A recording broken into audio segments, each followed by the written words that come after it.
Hello, everyone. Tonight we're going to begin with the Zodiac not as a bundle of fortune cookie promises, but as a corridor of old stories where gods, monsters, and mortals are pinned to the dark like notes you can read by a starlight. Before you get too comfortable, please like the video and subscribe, but only if you truly enjoy what I do here. And let me know in the comments where you're watching from and what time it is for you.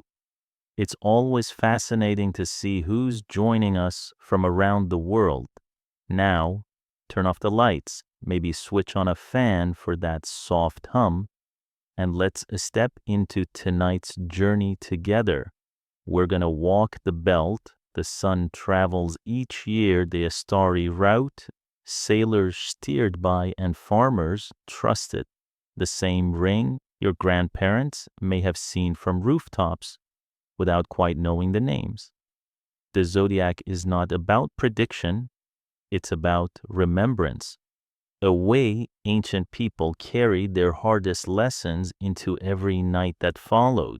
If you go out on a clear evening when the air has that glassy sharpness and the town's noise has thinned to a murmur, you may catch yourself looking for shapes.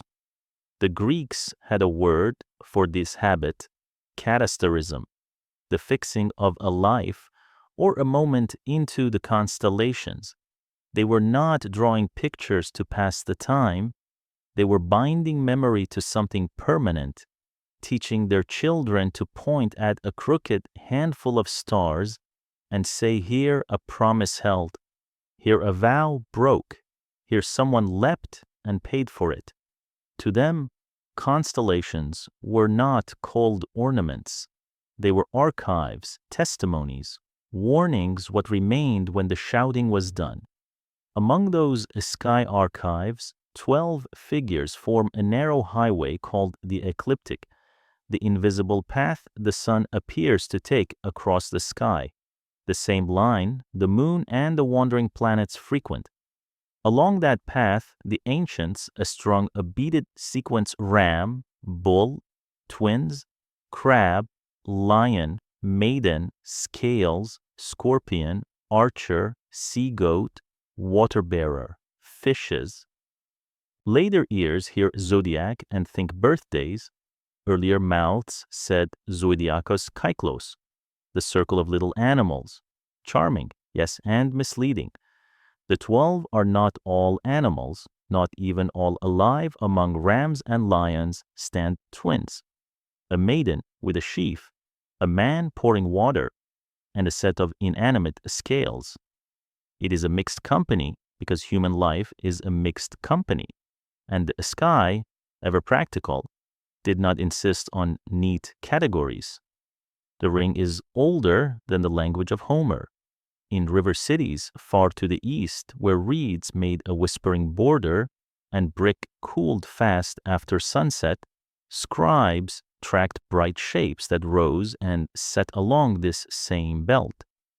They noticed which clusters greeted the dawn at harvest, which shouldered the rains, which flanked the new year. Over centuries, they standardized 12 stations like mileposts on the sun's road. The Greeks inherited this spine and rewrote it in their own tense poetry, gods who could not keep their hands clean, mortals caught in divine weather, monsters whose bodies felt like questions no law could answer. That urge to take a workable system and glaze it with drama gave us the night literature we still use. Once myth welded itself to the ecliptic, the stars became more than a calendar. They became a compass and a conscience. Sailors learned the order of the 12 by the feel of ropes and the taste of spray. Farmers learned them by the color of soil and the hum of bees.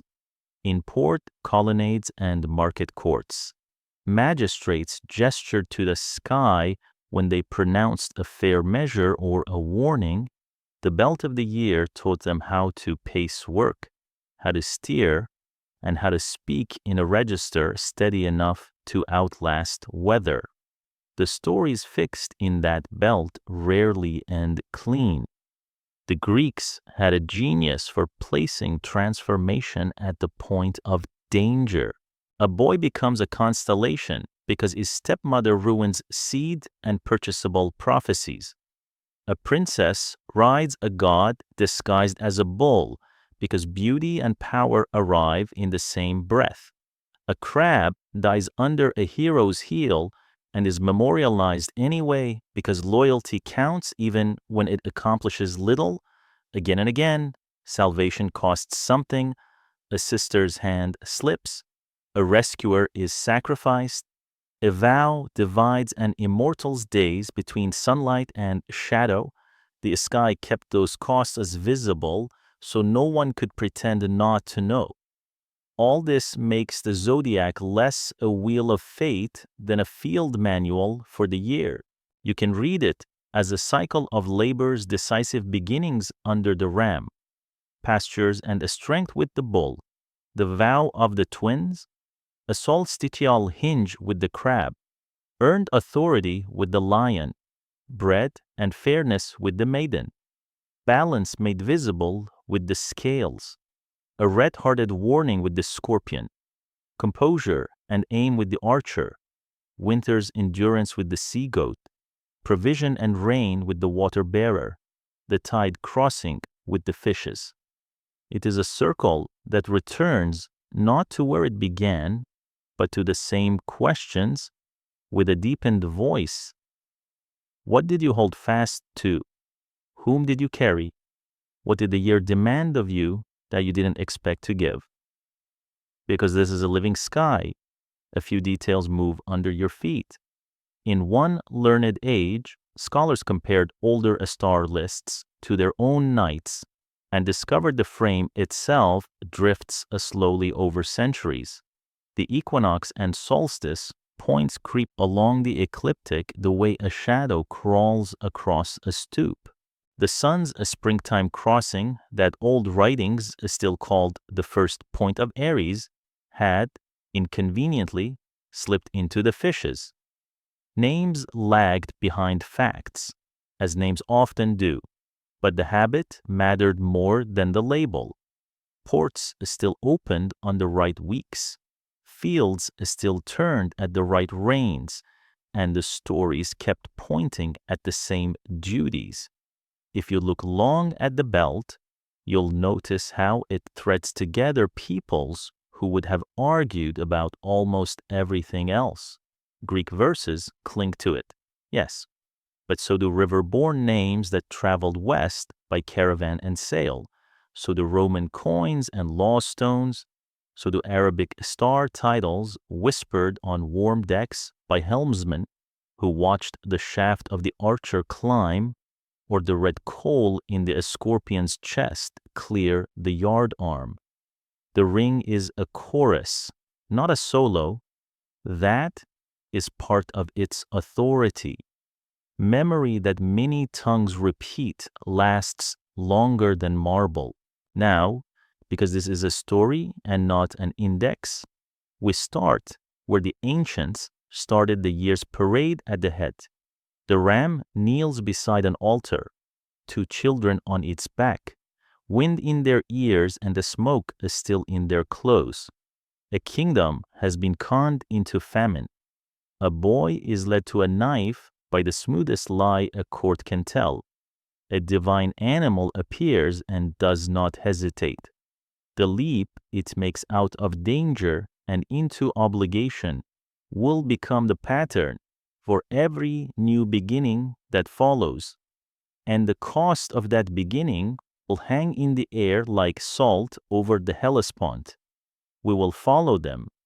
We'll keep the old bones of each myth intact, the dates you could set a plow by, and the bearings that bring a ship around the headland, and will weave in the texture the ancients themselves would have understood the feel of seed in a palm, the smell of wet rope, the way a city breathes easier when the weights on a merchant's pan sit level. will let the sky do its work. It has been steady longer than any empire, and it has been patient with our noise. So take a breath. The ram is waiting, the altar smoke is thinning, a winged fleece gleams like a promise that will demand payment. The sun is inching toward the spring gate, and the first lights of Aries are rising over the barn roofs. We begin with rescue, and we begin with a debt. It begins with a smoke and a boy bound for the knife. A king named Athamas has watched his fields fail in a way that felt personal, as if the earth had turned its face from him. Grain rotted in the ground, children grew thin, and the people muttered the word famine in the tight way that keeps panic from getting out.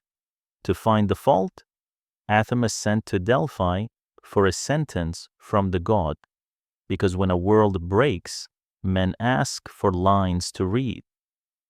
The message that came back was neat and brutal. The hunger would lift if the king sacrificed his own son, Phrixus. It was a lie purchased with coin and influence. Ino, the new queen and stepmother to the boy, had engineered both the bad harvest by secretly ruining the seed and the false oracle by bribing the messengers. Her aim was simple: remove the rival children so her sons would inherit. But scheming, once set in motion, behaves like weather. It expands until it finds the most vulnerable roof. Phrixus stood on the altar wood while the city held its breath. Beside him was his sister Helle, whose life had been bent by grown people's plans since the day she could walk. Their mother, Nephele, a cloud nymph, fashioned long ago in Hera's likeness for a divine ruse, and later given to Athamas, was gone from the house and from the protections of marriage. The children had the look of those who have run out of adults who can help. The knife lifted. Then the story broke its line. A ram appeared, no barnyard animal, but a creature whose fleece burned like hammered gold and whose shoulders carried wings.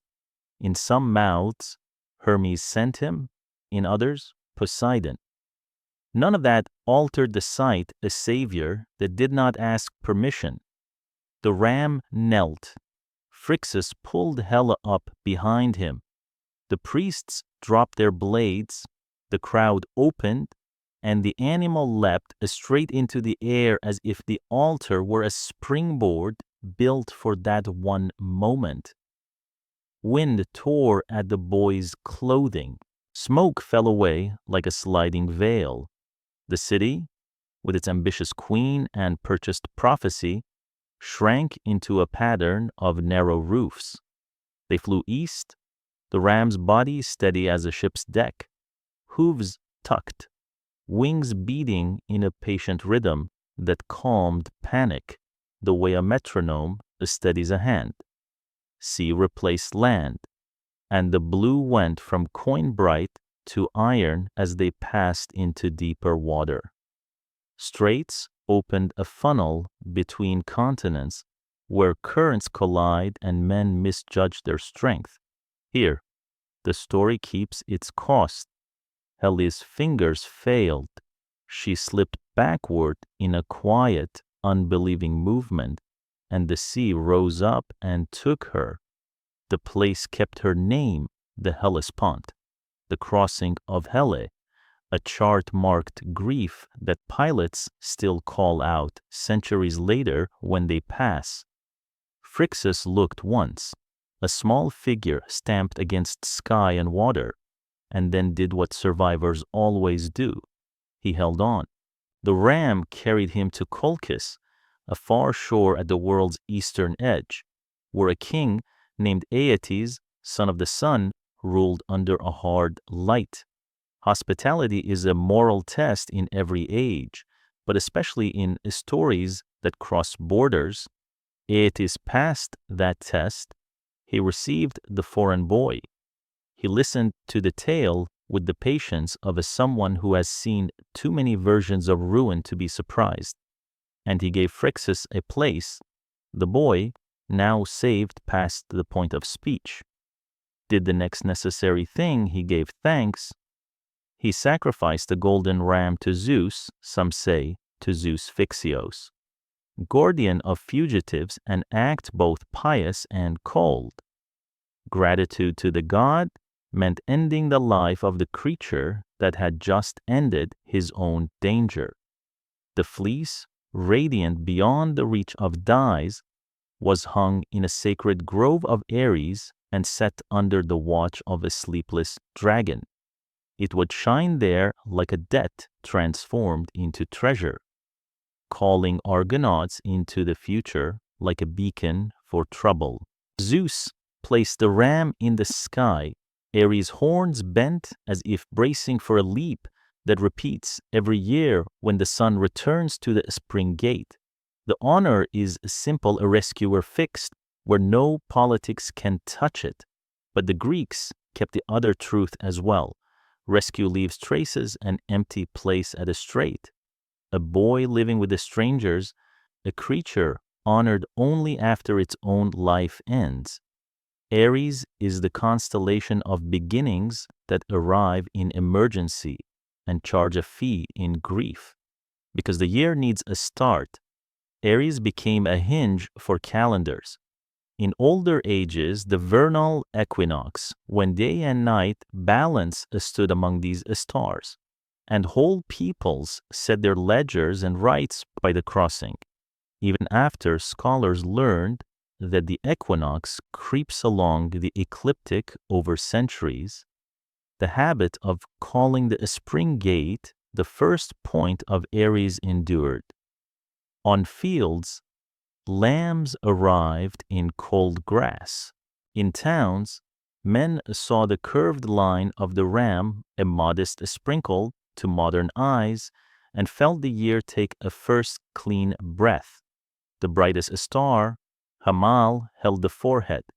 Sheraton and Mesartim mark horns that sailors learned to use as a rough indicator that winter's grip had loosened.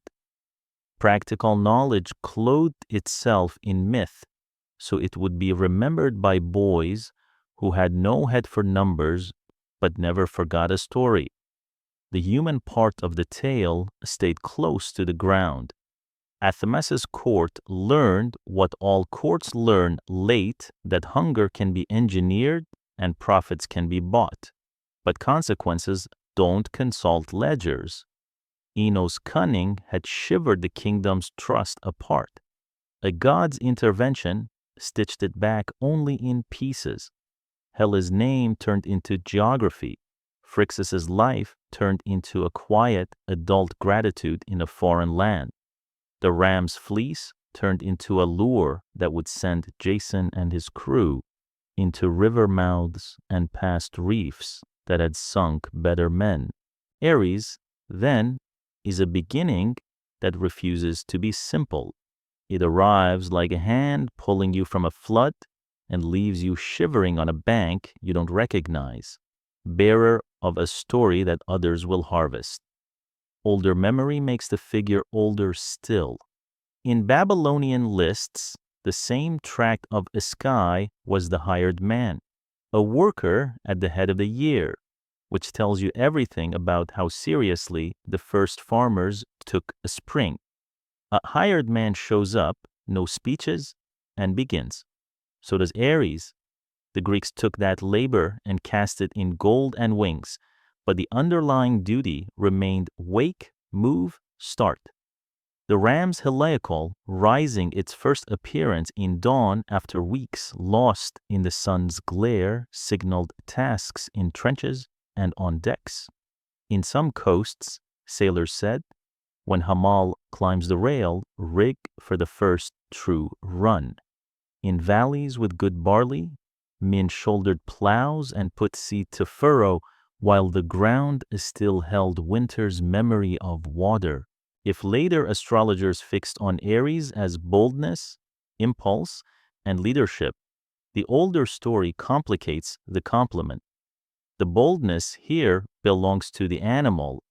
The human's courage is narrower and more durable, the grit to hold on when the cost is already exacted, and leadership. In this chapter, it is not a king's voice that saves a child, but a creature's decision to kneel. That is a useful correction to carry into any season that pretends loud people make beginnings. Often it is the quiet instrument that starts to change a sentence whispered to a boy on an altar, a winged back presented without fanfare, a flight that does not look down. In images, the ram seldom sprawls. It leans forward. The curve of its neck looks like the bow of a ship nosing into chop. On coins, it appears with the fleece rendered as a clutch of tiny flames. In mosaics, small tesserae make the wool ripple. You can almost hear the hiss when ocean wind meets gold. The figure takes its place between the fishes and the bull, like a breath between two words. The river of winter pours out behind it. The meadow of strength waits ahead. The angle of the ram's head all but says go, and yet, because the Greeks taught with shadows as well as with light, Hellas' fall remains in the line. Every spring when the stars rise, the story brings her back to the narrow place where continents nearly touch. A parent pointing the ram out to a child will say her name without needing to be asked why the sea is called what it is. In that utterance lives the real work Aries set for the year begin. Yes, but begin with a memory of cost. Plow hard and plant. Remember the brother who did not make the crossing. Raise a mast, remember the place where wind can turn against you without warning. Wear the bright fleece as a symbol of a kingdom. Remember it as a pelt taken from a rescuer who did not ask to be thanked. So the ram takes the head of the zodiacal parade, horns catching the starlight, shoulders tilted toward work. It is the pattern for all beginnings that matter, a leap made under pressure, a debt incurred, a season started with hands that still smell of ash. And as the constellation climbs a little higher each night of early spring, the next figure begins to stir on the horizon, the bull, whose strength will carry the year into green, and who the story starts with a girl in a meadow and a god who arrived disguised as gentleness. When the Greeks lifted their eyes to the slow, broad sweep of stars that formed the shape we call Taurus, they weren't just tracing an animal, they were entering one of Zeus's most disquieting, most lavish pursuits. In a Phoenician meadow, where the sea breeze combed the grass and the girls braided flowers into each other's hair, a princess named Europa wandered within earshot of the surf. Her beauty, the poets insist, was the quiet kind, the sort that rearranges a room without force. Zeus saw her and, with the confidence of weather, decided. But decision from the king of gods rarely arrived with thunder. This time it took the shape of a white bull, hide bright as moonlit water, horns curved like a craftsman's perfect line, eyes so soft that fear forgot its cue. The animal drifted among the ordinary cattle until he was merely one more creature at the meadow's edge. Europa approached with the measured courage of someone used to animals, fingers brushing the warm breath of a muzzle that did not turn away. Her companions laughed when the bull knelt to take a garland around his neck. The air smelled of thyme and brine. The ground felt sure. So when she climbed onto his back, it had the innocence of a game, no different than sitting astride a sun-warmed stone. But gentleness can be a mask. The instant Europa settled, the bull gathered himself and ran first to the beach, then straight into the surf. Waves broke over the white neck and swallowed the girl's shouts. Europa clung, garlands slipping into foam. The bull swam with the natural power of something born for both elements. Dolphins rose in companion arcs, as if escorting a procession no mortal had ordered. Behind them, the coastline collapsed into a thin seam. Under them, the water darkened from gardens green to the violet of open sea. There was time enough for fear, but there was also wonder, the steady engine of the creature beneath her, the salt wind that burned and cleared the eyes, the strange knowledge that a life can pivot in a breath and still feel impossibly like fate. Crete lifted out of the haze with the smell of cypress and resin. There, on a shore edged with pines, the bull's shape slipped away like foam, and Zeus stood in its place. He does not ask in this story, he declares. Europa's future narrows to a new life on an island kingdom. From that union came 3 sons, Minos, among them names that would ripple outward into labyrinths and kingships, and a beast half man, half bull, stalking stone corridors. But the sky chose to remember not the man, not the woman, not even the children. It remembered the form that made the taking possible. A bull's head lowered in eternal motion, horns pricked, shoulder hidden as if forever emerging from the sea. Taurus, pinned above the fields and the harbors, became more than a trophy of abduction. To farmers, it was a calendar pinned to black. The red eye, Aldebaran, glowed in the bull's face. Around it, the V-shaped Hyades. The rainy ones hinted at storms to come, a promise that seeds would drink. Near the shoulder shimmered the Pleiades, a pleated cluster that the sailors used like a clock, their heliacal rising and setting timed sowing and sailing, told captains when to risk open water and when to haunt the coast. In a world before instruments, these lights were a working man's ledger written in fire. The Greeks, deft borrowers, layered older tales beneath Europa's ride. Some saw in Taurus the Cretan bull that Heracles wrestled as one of his labors, a beast that smashed hedgerows and patience across fields, reminding men that some strengths can be yoked. Others felt the shadow of Pasiphae's curse, the bull she desired by a god's spite, and the Minotaur born from it, adding a darker chord to the constellations' song. No one demanded consistency. The sky could hold contradictions without complaint, tenderness and theft, fertility and terror, a god's charm and a monster's ruin. In that capacity for many truths, the constellation felt human. Its shape in the sky explains why artists never give us the bull's whole body.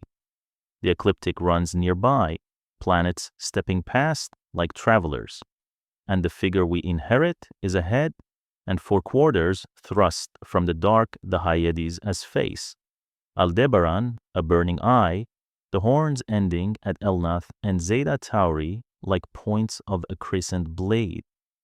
Behind that brow, the Pleiades gather as a jeweled knot. At the shoulder, 7 sisters, others count as 6, forever on the edge of being more. The partition is practical and theatrical at once, a creature forever arriving, which is what spring feels like when it finally takes. If you've stood in a vineyard as the first warm wind moves through the trellis, you know that posture force gathering just off stage. The story's roots sink well beyond Greece. In Babylon, scribes pressed a bull into clay as the bull of heaven. set near the start of the year on their own celestial road. In Crete, acrobats vaulted living bulls in courts painted the color of wet earth. In Levantine harbors, horns crowned altars. In Egypt, the Apis bull drew reverence like a moving oath. The Greeks didn't erase these older loyalties. They translated them.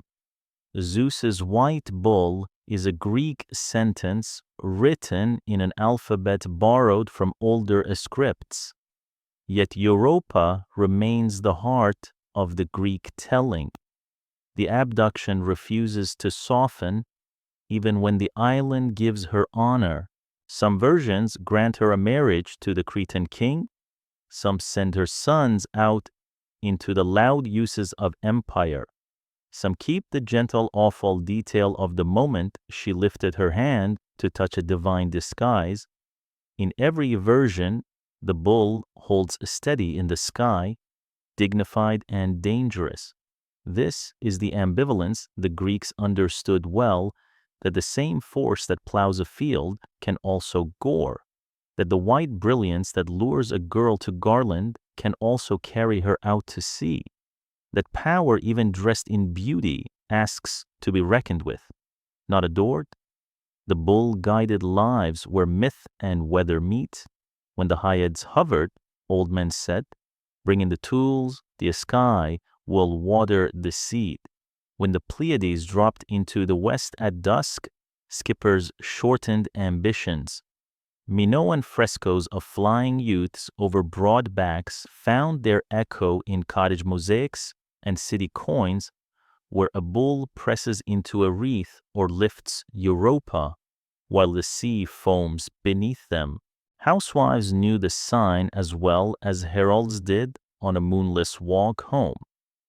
The V of Taurus at the zenith tells you the season of work has arrived, that fatigue has a purpose and will be paid in bread. There is a tenderness tucked inside the spectacle, if you look for it. Midwives placed charms shaped like tiny horns by the beds of women in labor, not because Zeus was kind, but because the bull meant a strength that did not have to roar. Europa's name crossed languages.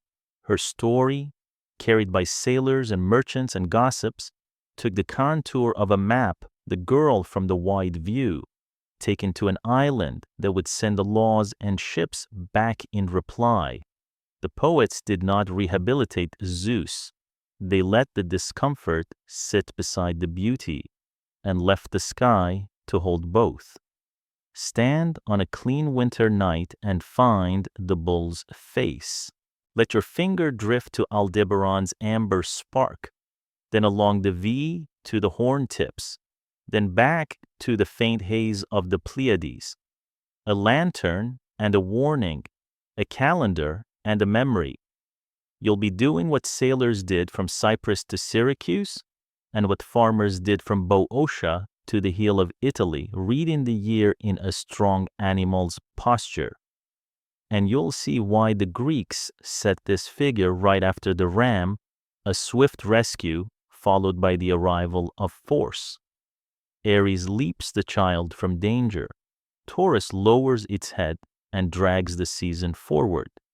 Soon, on the same nights that the bull climbs, two lights will stand a little higher each week in the east. They're close set, almost a pair of eyes, and whole cities taught their children to name them the way you teach a blessing. The twins are coming brothers whose vow will bend time, sailors whose lights will crawl down rigging in storms, companions whose story presses loyalty into law. But for now, the bull claims the sky hooves hidden, head lifted, the sea still in his mane, and the year finally, sternly underway. They arrive just as the bull steadies the year, two lights lifting together over the eastern roofs, close as a pair of eyes. Whole ports taught their children those names before they learned their letters: Castor, Pollux, the Dioscuri, the sons of Zeus, though the truth is more complicated because the twins were born of a single night divided between a mortal king and a god in a swan's disguise. Leda of Sparta laid 2 eggs, the stories say. From one hatched Helen and Pollux, tinted with immortality. From the other came Clytemnestra and Castor, entirely mortal. It is a family beginning that feels like a riddle whispered by a temple wall, 2 brothers who match stride for stride in all things except the length of their days. They grew as Spartans do, under a sky that tolerates little boasting and tests promises with dust and a sweat. Horses learned Castor's touch. Pollux's fists carried the precise, heavy grammar of a boxer who knows where bone sits beneath the skin. Together they made a pair impossible to separate in campaign or in feast, neither needing to stand before the other when honors were named. Sailors learned their names early, too, not from poets, but from weather.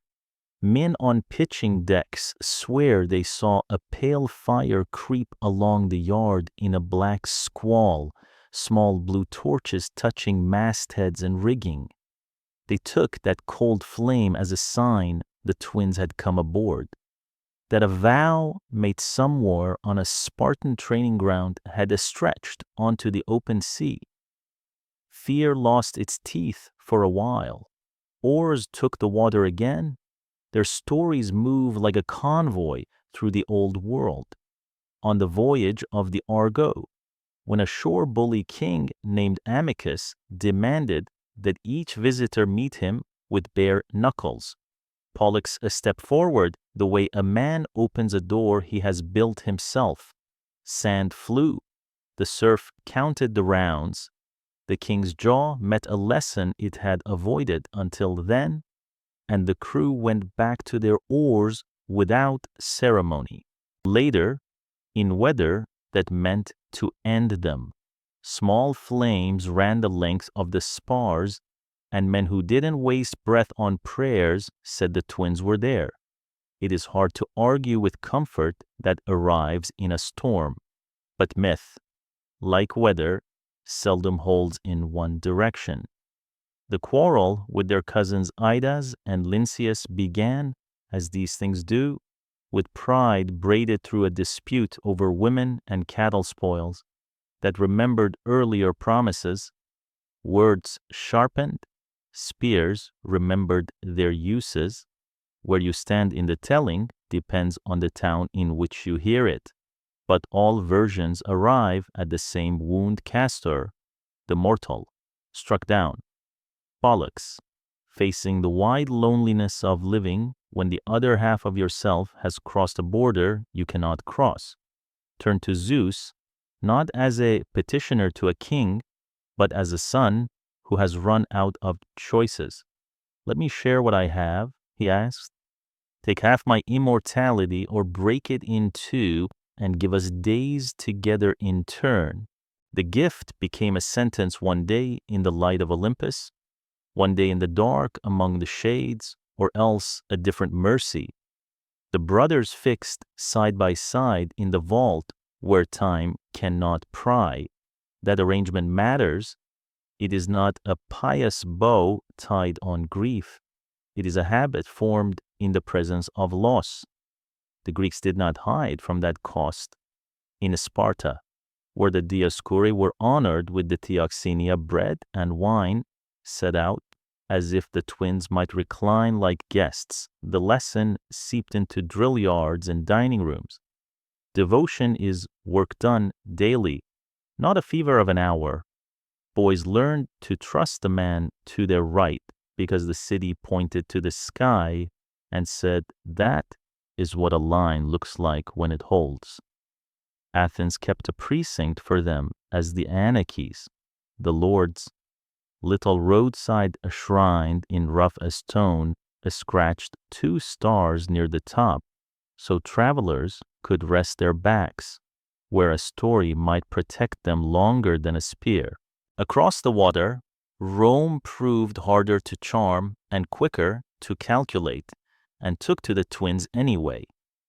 They raised a tall temple to Castor and Pollux right in the Forum, a white geometry that caught afternoon sun, and they poured a river of horsemen down the streets each year, the Transvectio Equitum, young Equites riding 2 by 2, a moving diagram of a promise kept at a scale.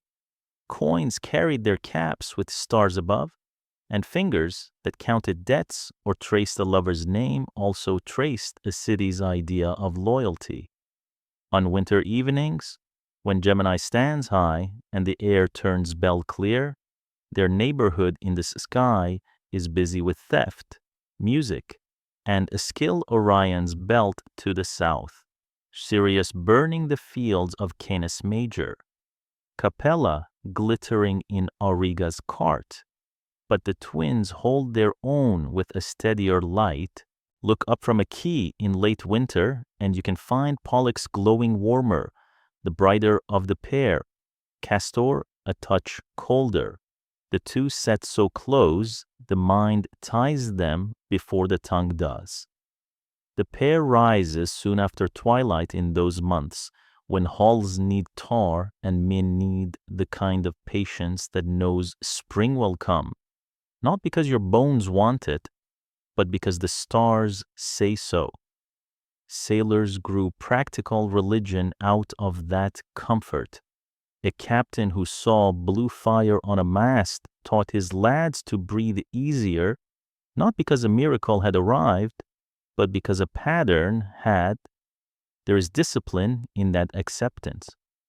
So too on land magistrates signed off on disputes in front of the brothers' images, not because names on paper change men's hearts, but because the twins behind the bench made a room remember itself. Grain measures leveled. Witnesses stood straighter.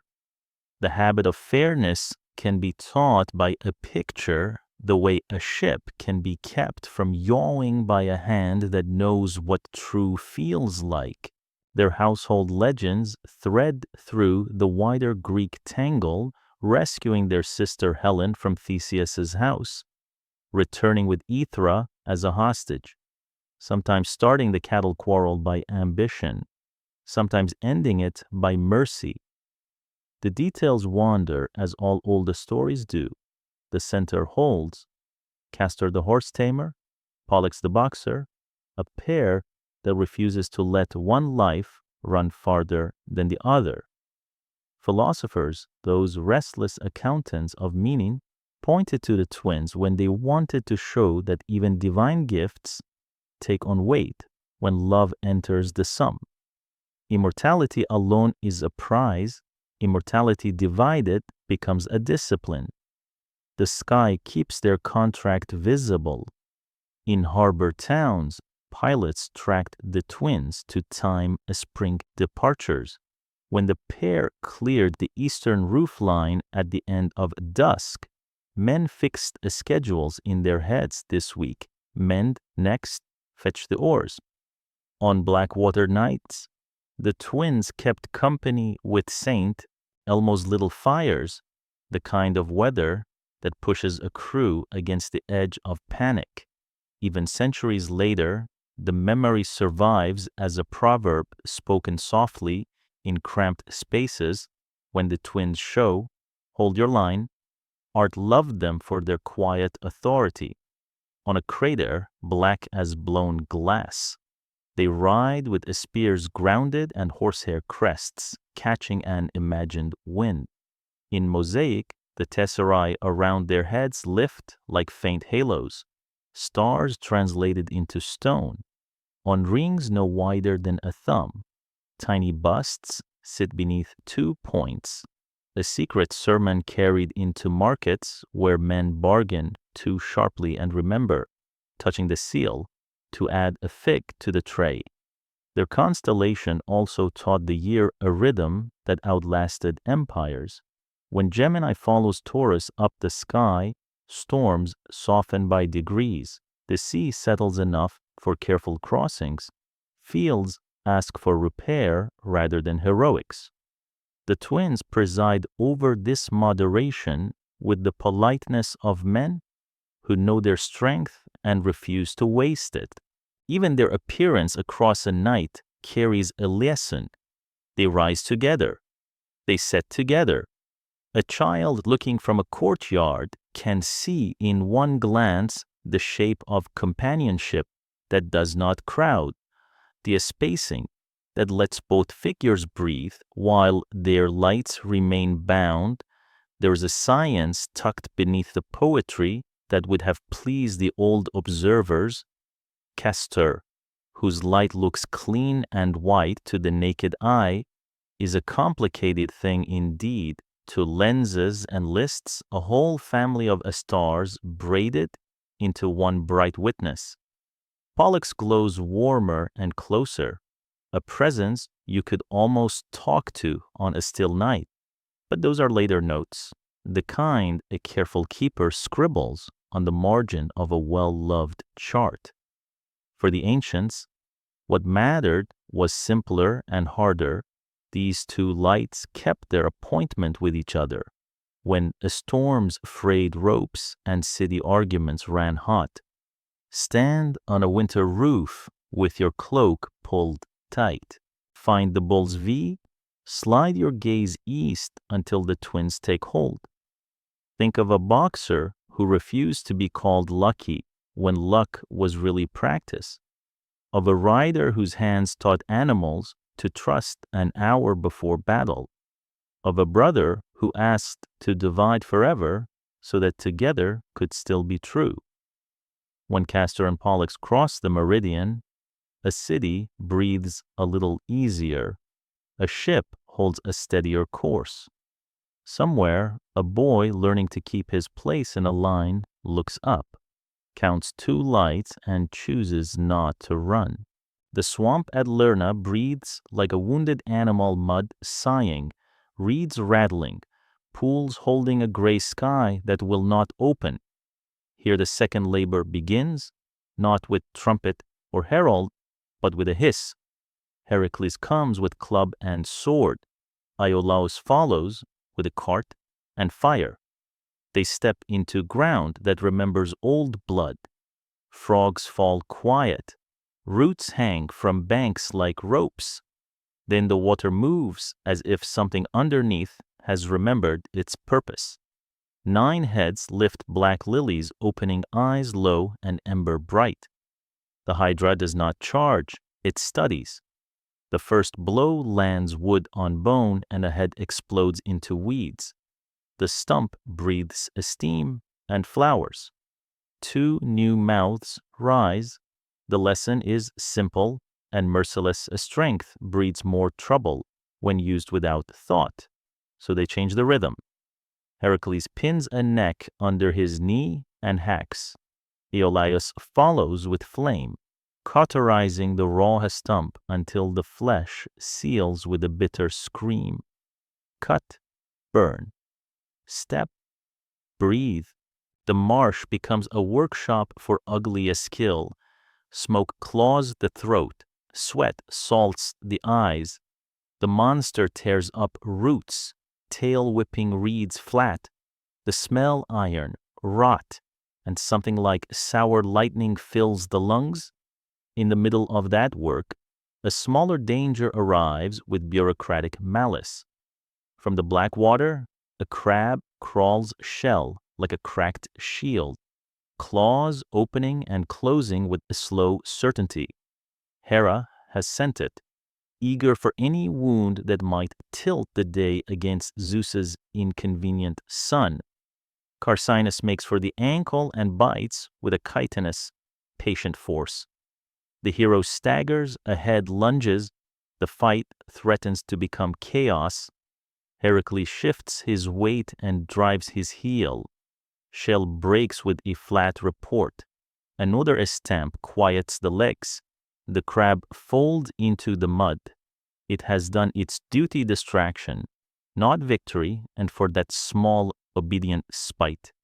Hera grants it a corner of the sky, not as a roar, but as a faint pattern, Cancer, the crab, edged into the darkness where only patient eyes will find it. The labor ends as all difficult labors end with persistence disguised as luck. Burned necks shine black like glass. The immortal head goes under a rock on the road to Argos. The marsh exhales, steam thins. Somewhere above the reeking water, the crab takes its post among the lights, and the heavens record a truth the mud will forget.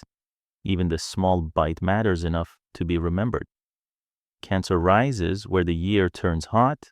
In old calendars, priests stood on rooftops and scratched a mark when the sun paused at noon, then began its slow fall, solstice. The Greeks gave that pause a body that moves sideways. The crab becomes the hinge on which light tilts. It suits the sign that its stars are shy. Cancer is not a crown like Leo or a weapon like Sagittarius. It is a whisper you learn to hear. Near its dim heart hangs what the ancients called the manger, a pale cloud the naked eye can gather on clear nights. On either side graze two small stars, the ocelli, the little asses north and south, comely animals feeding at a stone trough in the sky. Shepherds read weather there if the manger blurred while other stars were sharp. Rain would come. Pilots shortened sail when that hazy breath appeared above the yard. Poets fixed the omen into verse. Catalogers inked it into ledgers. Centuries later, the same cluster still softens a summer night, a milk-white smear between twins and lion. Cancer's faintness is part of its meaning. Hera's reward is not glory, it is appointment. The crab kept faith in a losing fight and receives a permanent post at the year's turning.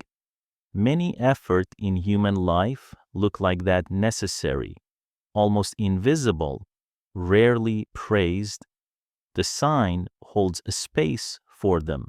Farmers felt Cancer as a change of work, not the breakneck planting rush, nor the fierce reaping of late summer, but a long, measured endurance. Tie vines before noon, draw water in the hours when flies sleep, mend the net in shade, provide.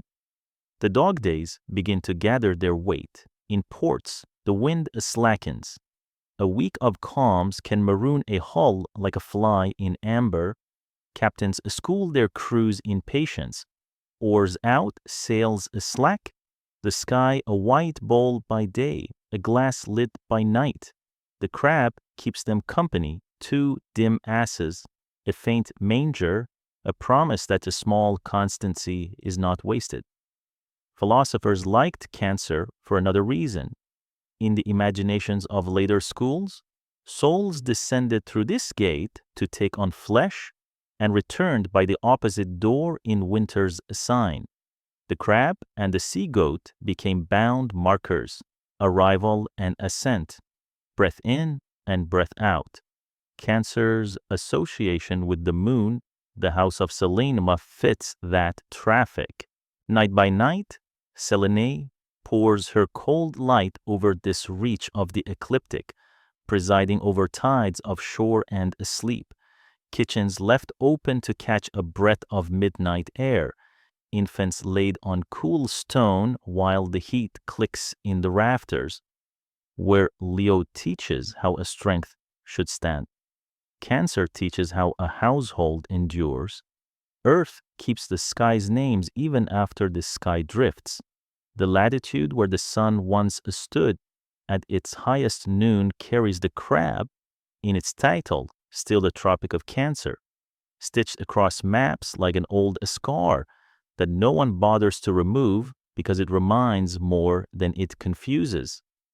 Precession has marched the solstice sun into a neighboring patch of stars, but the name persists as names do when they hold custom and memory. Art, like weather, finds its way into every room. Mosaic floors set a crab on blue tesserae. Bubbles stitched around its legs, the quiver of heat made visible in a stone. Coins press the shell beside a date and a magistrate's legend, a homely emblem traveling from palm to palm. In painted calendars, Cancer sits on the line of the longest day, while a reaper bends over barley and a girl fills a jar. No heroes in that panel, only the work that keeps a year alive. The sign touches seacraft in modest but essential ways. Bright guides mark direction. Cancer marks season. When the crab cleared the rail just after dusk, wise skippers shortened their ambition. Long open crossings would wait, lashings doubled, cargo trimmed lower. The great summer winds that had hammered canvas grew hesitant, then cruel from odd quarters. Cancer's season taught the art of small decisions, one harbor farther, one cove less. Prudence is a map of short steps. Because Cancer refuses a spectacle, it trains the eyes that learn it. Children find the manger, then the little asses, then the faint line that closes the crab's boxy outline.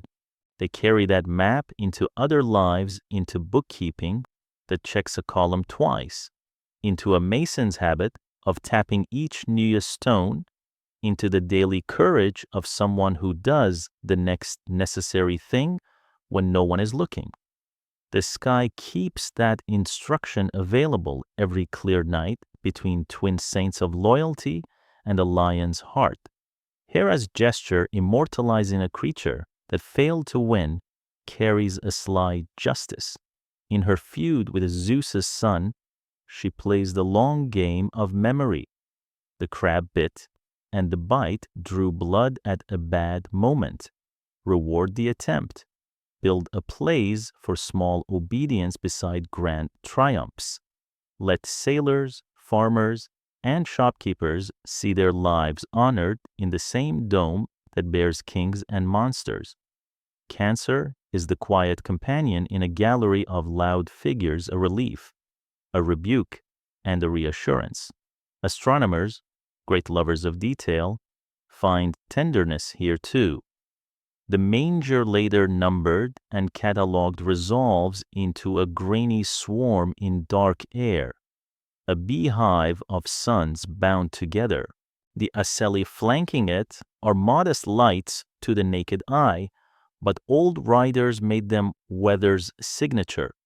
A sign is useful not because it blazes, but because it proves reliable. Cancer rewards the patient observer with enough to steer a week by. Stand out on a stone roof when heat has bleached the day to bone, and the night brings its first thin mercy. The street smells of dust and figs. Somewhere a jar is lifted from a well by a rope that complains. Find Gemini's twin fires to the west. Slide to the faint smear between. There is your trough. There are the humblest animals you will ever love in the sky. Somewhere not far away, a kitchen keeps its door open for air. A woman measures flour with her hand. A boy tightens a net's last knot with his teeth. Above them, the crab steadies the hinge of the year and makes a small, durable promise that endurance has its place in heaven, that not every victory looks like a roar, that the long, low work of keeping a household alive is as worth remembering as any blow traded in a swamp. The hills west of Nemea are the color of old coins, thin soil, thistle, time crushed underfoot. A single roar can empty a field. Doors stiffen on their hinges. Oxen go wild at the yoke and plunge into ditches as if the earth itself had given the command. Word moves ahead of hoofprints. A lion has come down from his ravine. He pulls doors from lintels like reeds. He eats cattle for sport and leaves hides flayed as neat as a butcher's work. The king at Antares hears the talk and prefers orders to courage. Eurystheus stamps the wax and calls it a labor. Go to Nemea, he says with a court voice that avoids the eyes of strong men. Remove the beast from the earth. Heracles leaves at first light with a bow, a quiver, and an olive club cut to his weight. He finds proof by flies a cow torn where neck meets shoulder, the hide peeled back as if the killer loved the method more than the meal. The tracks read like a poem about power-deep bowls where the paws settled, long stretches where claws barely touched dust. He meets the lion on a shelf of rock when the road narrows. It does not rage into view. It arrives, bronze light on the mane, a stare that measures. The first arrow strikes the shoulder and clatters away. The second splinters at the ribs. The third snaps at the throat. Skin that takes iron like rain. The lion blinks once and flows forward. Distance will not serve. The club sings against bone, a blow like a door slammed on stone. The paw answers, not a cut, an uplift, a scornful sweep that throws the man into thorn. The cave lies close limestone with two mouths set at angles, a trap for anything that does not know the plan. Men had cornered the lion here before and failed when the beast slipped out the other door. Heracles studies the openings with a carpenter's patience. He drags stones and green branches, walls one mouth until two men would sweat to clear it, and leaves the second just wide enough for a sideways body. Then he waits. Dusk turns the air violet. The lion slides in the way of things that trust their own weight. It wedges itself in the gap, mane brushing rock. No room for the club now. Heracles steps close and takes the jaw under his forearm, teeth that would cut a bronze grind on muscle. He locks his hands behind the neck and drives a knee under ribs until breath has no place to go. The cave becomes a drum dust, grit in the teeth, the long work of not letting go. When the heat leaks out of the body the way water leaks out of a cracked jar, he stays with it one more minute, because men who have done hard jobs know that one more minute matters. Then the weight slackens. The hide is a problem that makes the whole story credible. No blade will enter. The metal skates as if he were trying to cut shine. He remembers the simplest answer. Some things answer only to themselves. He works one of the beast's own claws along the soft seam of the belly, and the skin yields with a sigh. He pulls the pelt with the quiet competence of a man who has dressed game since boyhood, careful to avoid cuts that will weaken it. He draws the jaw forward over his brow. The fangs frame his face. He takes up the club and steps into evening, wearing a victory that will never leave his shoulders. At Antares, a herald meets him at a distance and will not come closer.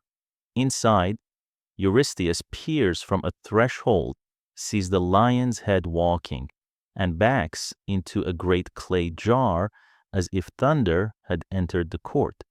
He issues the next order from inside that grain vessel and forbids future trophies within the walls. Heracles listens without comment. Some fears improve with sunlight, some do not. The hills do not forget the absence. Vineyards creep down slopes where cattle once died, but children still dare each other to touch the blocked mouth of the cave and run away, laughing sick with pride. The country's breath changes less, listening for a single sound, more of the deeper quiet that follows a danger actually removed. In images that follow paint, bronze, stone, the lion never stands alone again. It survives as a cloak, a second skin on the back of one man. The lesson becomes portable. The sky keeps it too. After the sun's highest noon, when roof tiles click and cicadas drive their iron rasp into stone, Leo lifts from the east. The old watchers taught it with a hook, the sickle. A curve of bright stars draws a lion's head and mane like a question mark against hot dark. Then the long run of the body paws set, back taut, and at the heart a single steady flame.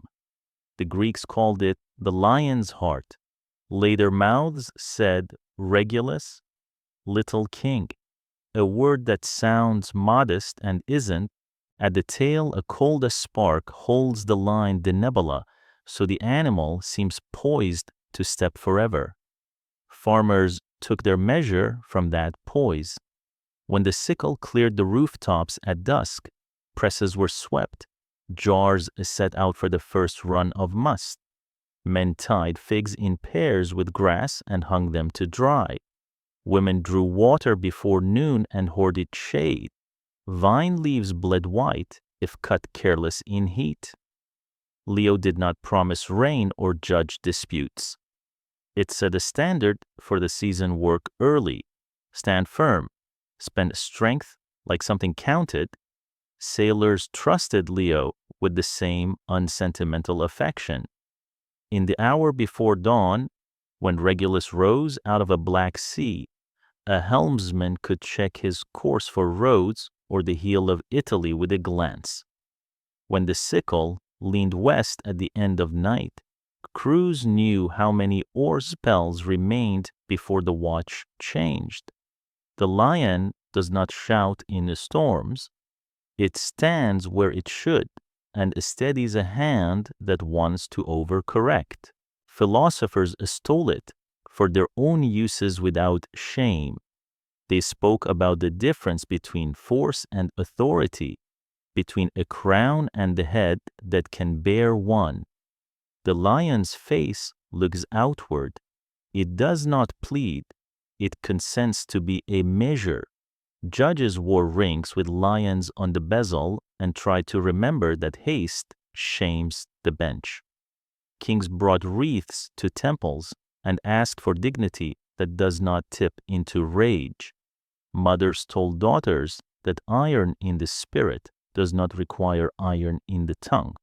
A constellation can make such advice feel like inheritance rather than nagging.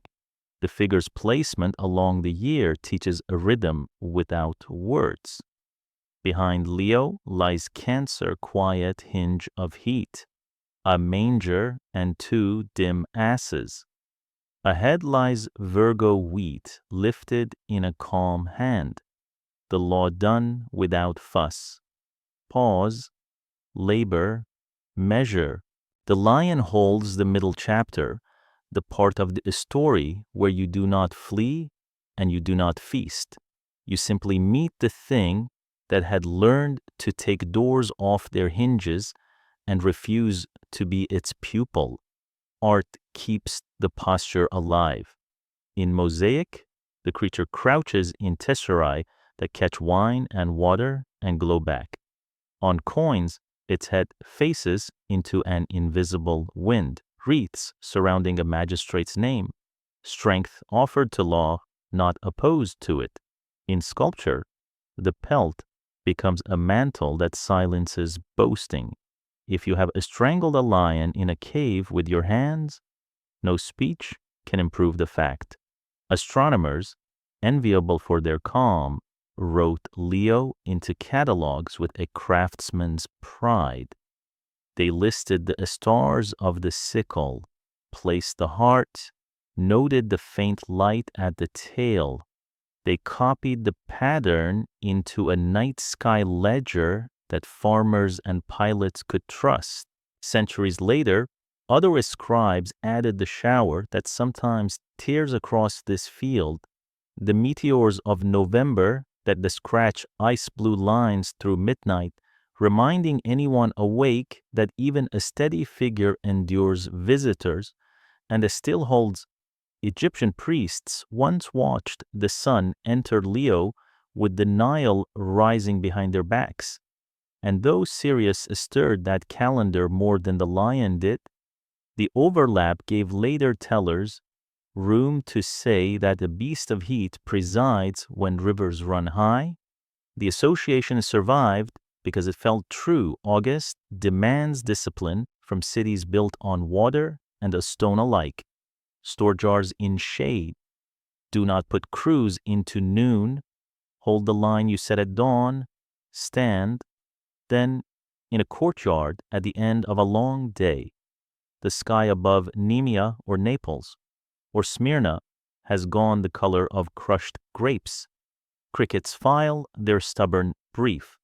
A child presses sticky fingers to a father's palm and points upward. You show the hook, the spine, the heart. You tell the short version, arrows failed, stone closed, breath against breath, a claw for a knife. You don't need to say the rest out loud for the lesson to land. Strength without patience is theater. Strength with patience is law. The ancients honored that law in the only permanent ink they trusted. They fixed a lion in the path of the sun so that after every highest day, in every town with a well and a roof, the same outline would climb and the same thought would return. Choose your ground. Bar the easy door. Do the long work without noise. Then put on the hide not to frighten anyone, but to remind yourself what you have already done and what you do not need to say. Threshing floors speak first. Hot circles of beaten clay where a straw crackles and dust hangs like incense. Men walk the grindstone rhythm behind sledges studded with flint. Women turn the baskets so the clean kernels patter like rain. Children chase the whirling chaff until a mother's glance brings them up short. In such earned abundance, the Greeks set a watcher, not a shouting god, but a young woman whose composure steadies the room. They called her by several names that all pointed to the same discipline. Astrea for the starry one, Dike for justice perfectly weighed, sometimes even Demeter's handmaid, the maiden who keeps the measure of bread. She holds a single ear of wheat, a quiet miracle compressed into an emblem, and looks at people the way a level looks at a beam, impersonal, exact, kind only in the way accuracy is kind. She belonged to the earth before she belonged to the sky. The old sequence of ages runs beneath her story like a ground-based gold with open doors, silver with longer nights, bronze clattering in armor, then iron quick tempers, quick blades, and faster oaths. Astrea stayed longer than the others when Olympus emptied its guest rooms. She stood at wells where queues frayed and told children to wait their turn. She tapped the market scale when the beam slanted for a friend. She stepped between neighbors who quarreled over a boundary stone and waited until both men ran out of eloquence. And for a while, the world listened. The knife went back into the belt. The fig was added to the plate. The stone was set where it had always stood. But there comes a day after which patience is arithmetic, not hope. The knife rises anyway. The seller laughs at the correction. The stone walks at midnight and doesn't come home. It is then that a voice flattens.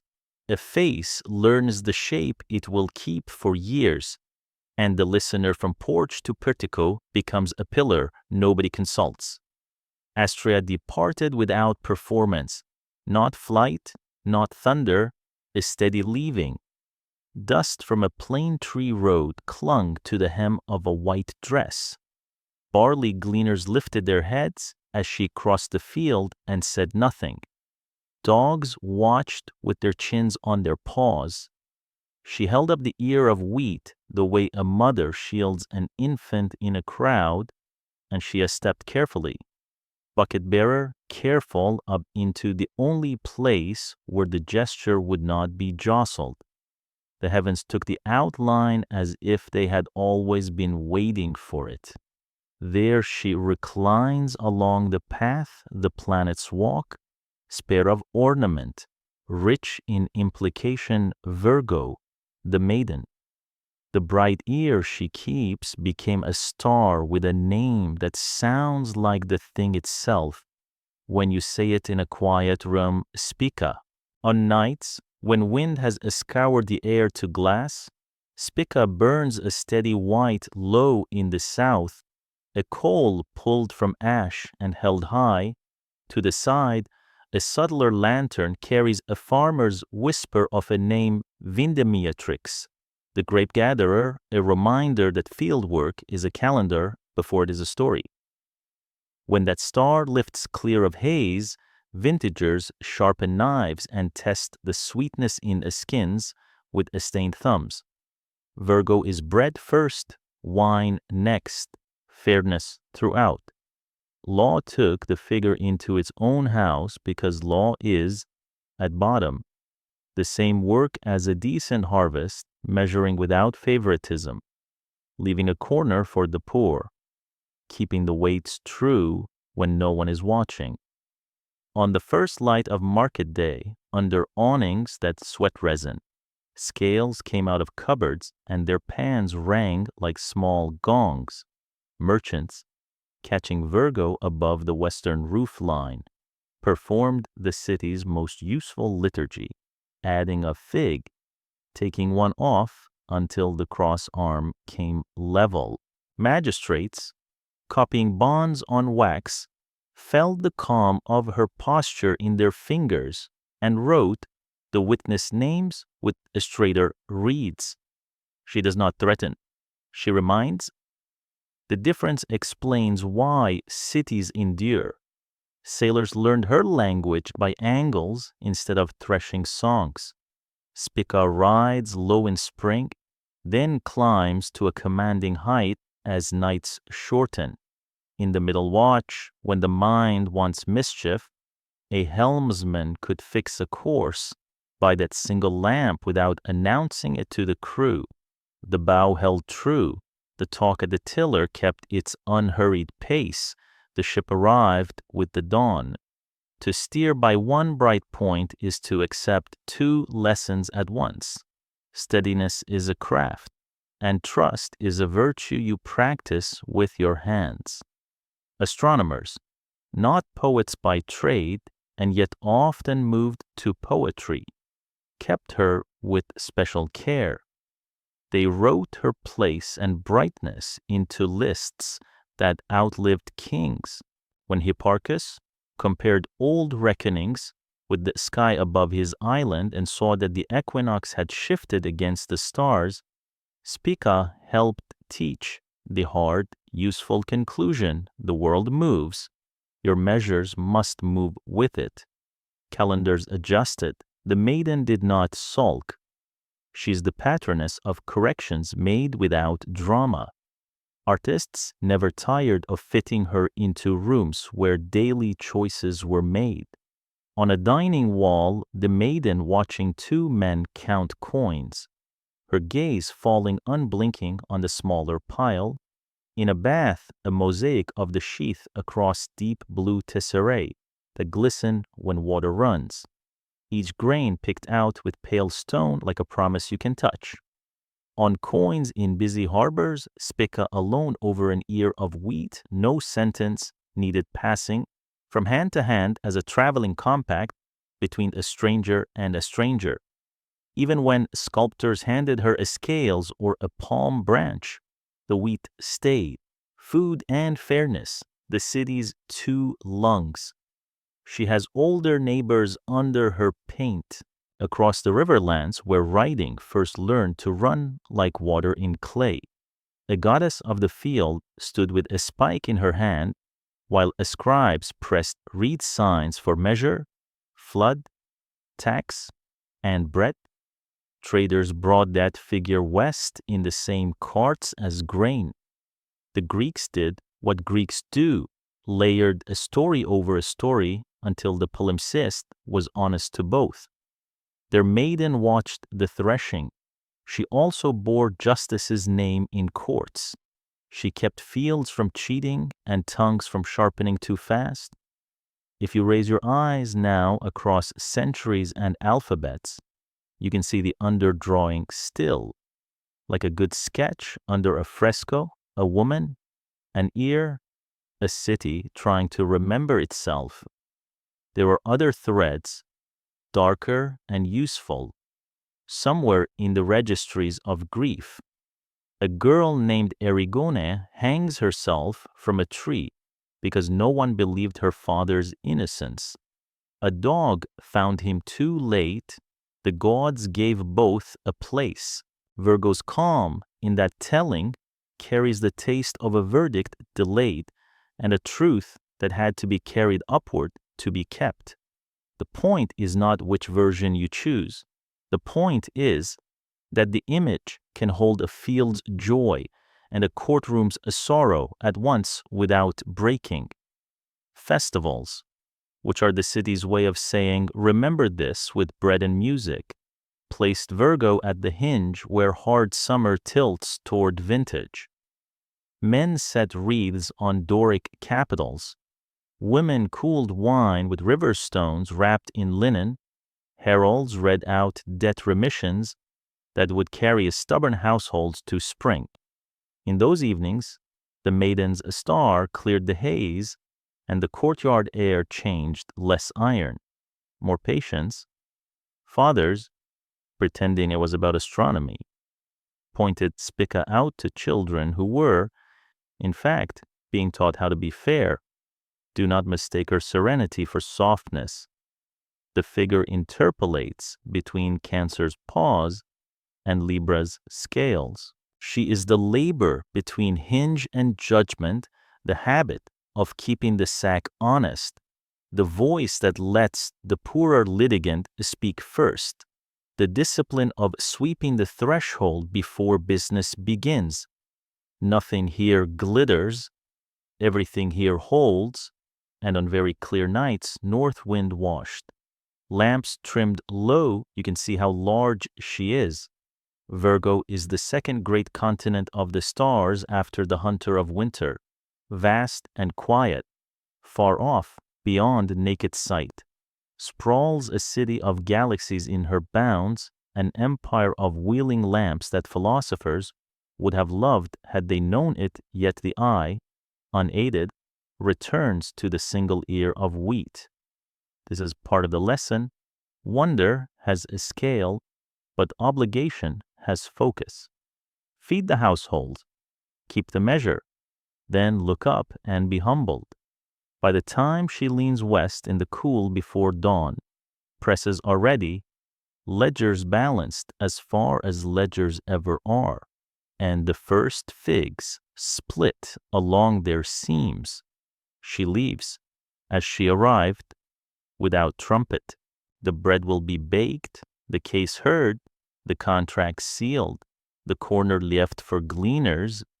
The maiden's gift is a city trained to do these things when no one is watching, because a lamp has been held over them for centuries, and a single ear of wheat has kept burning above the roofs, like a standard that does not fray. Heat loosens its grip, and streets smell of wet stone and crushed grape skins. Presses fall silent, the last skins are tied. Dusk evens out the light, and the sky lifts a device instead of a beast, two shallow pans, a crossbeam, a quiet promise. Libra rises, not with a roar, but with a hush. No hero stands in these stars, only the tool by which cities keep their tempers and households keep their word. In older nights, This tract belonged to a scorpion. The names remember it. Syllables that slide like sand, Zuben el-Genubi for the southern, Zuben el-Shamali for the northern. The claws that once reached across the sky. Later, another habit took hold. The Romans, lovers of ledgers and straight roads, drew a separate figure and named it for their civic virtue, the scales.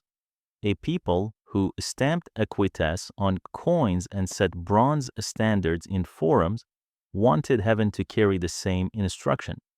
Markets hear Libra first.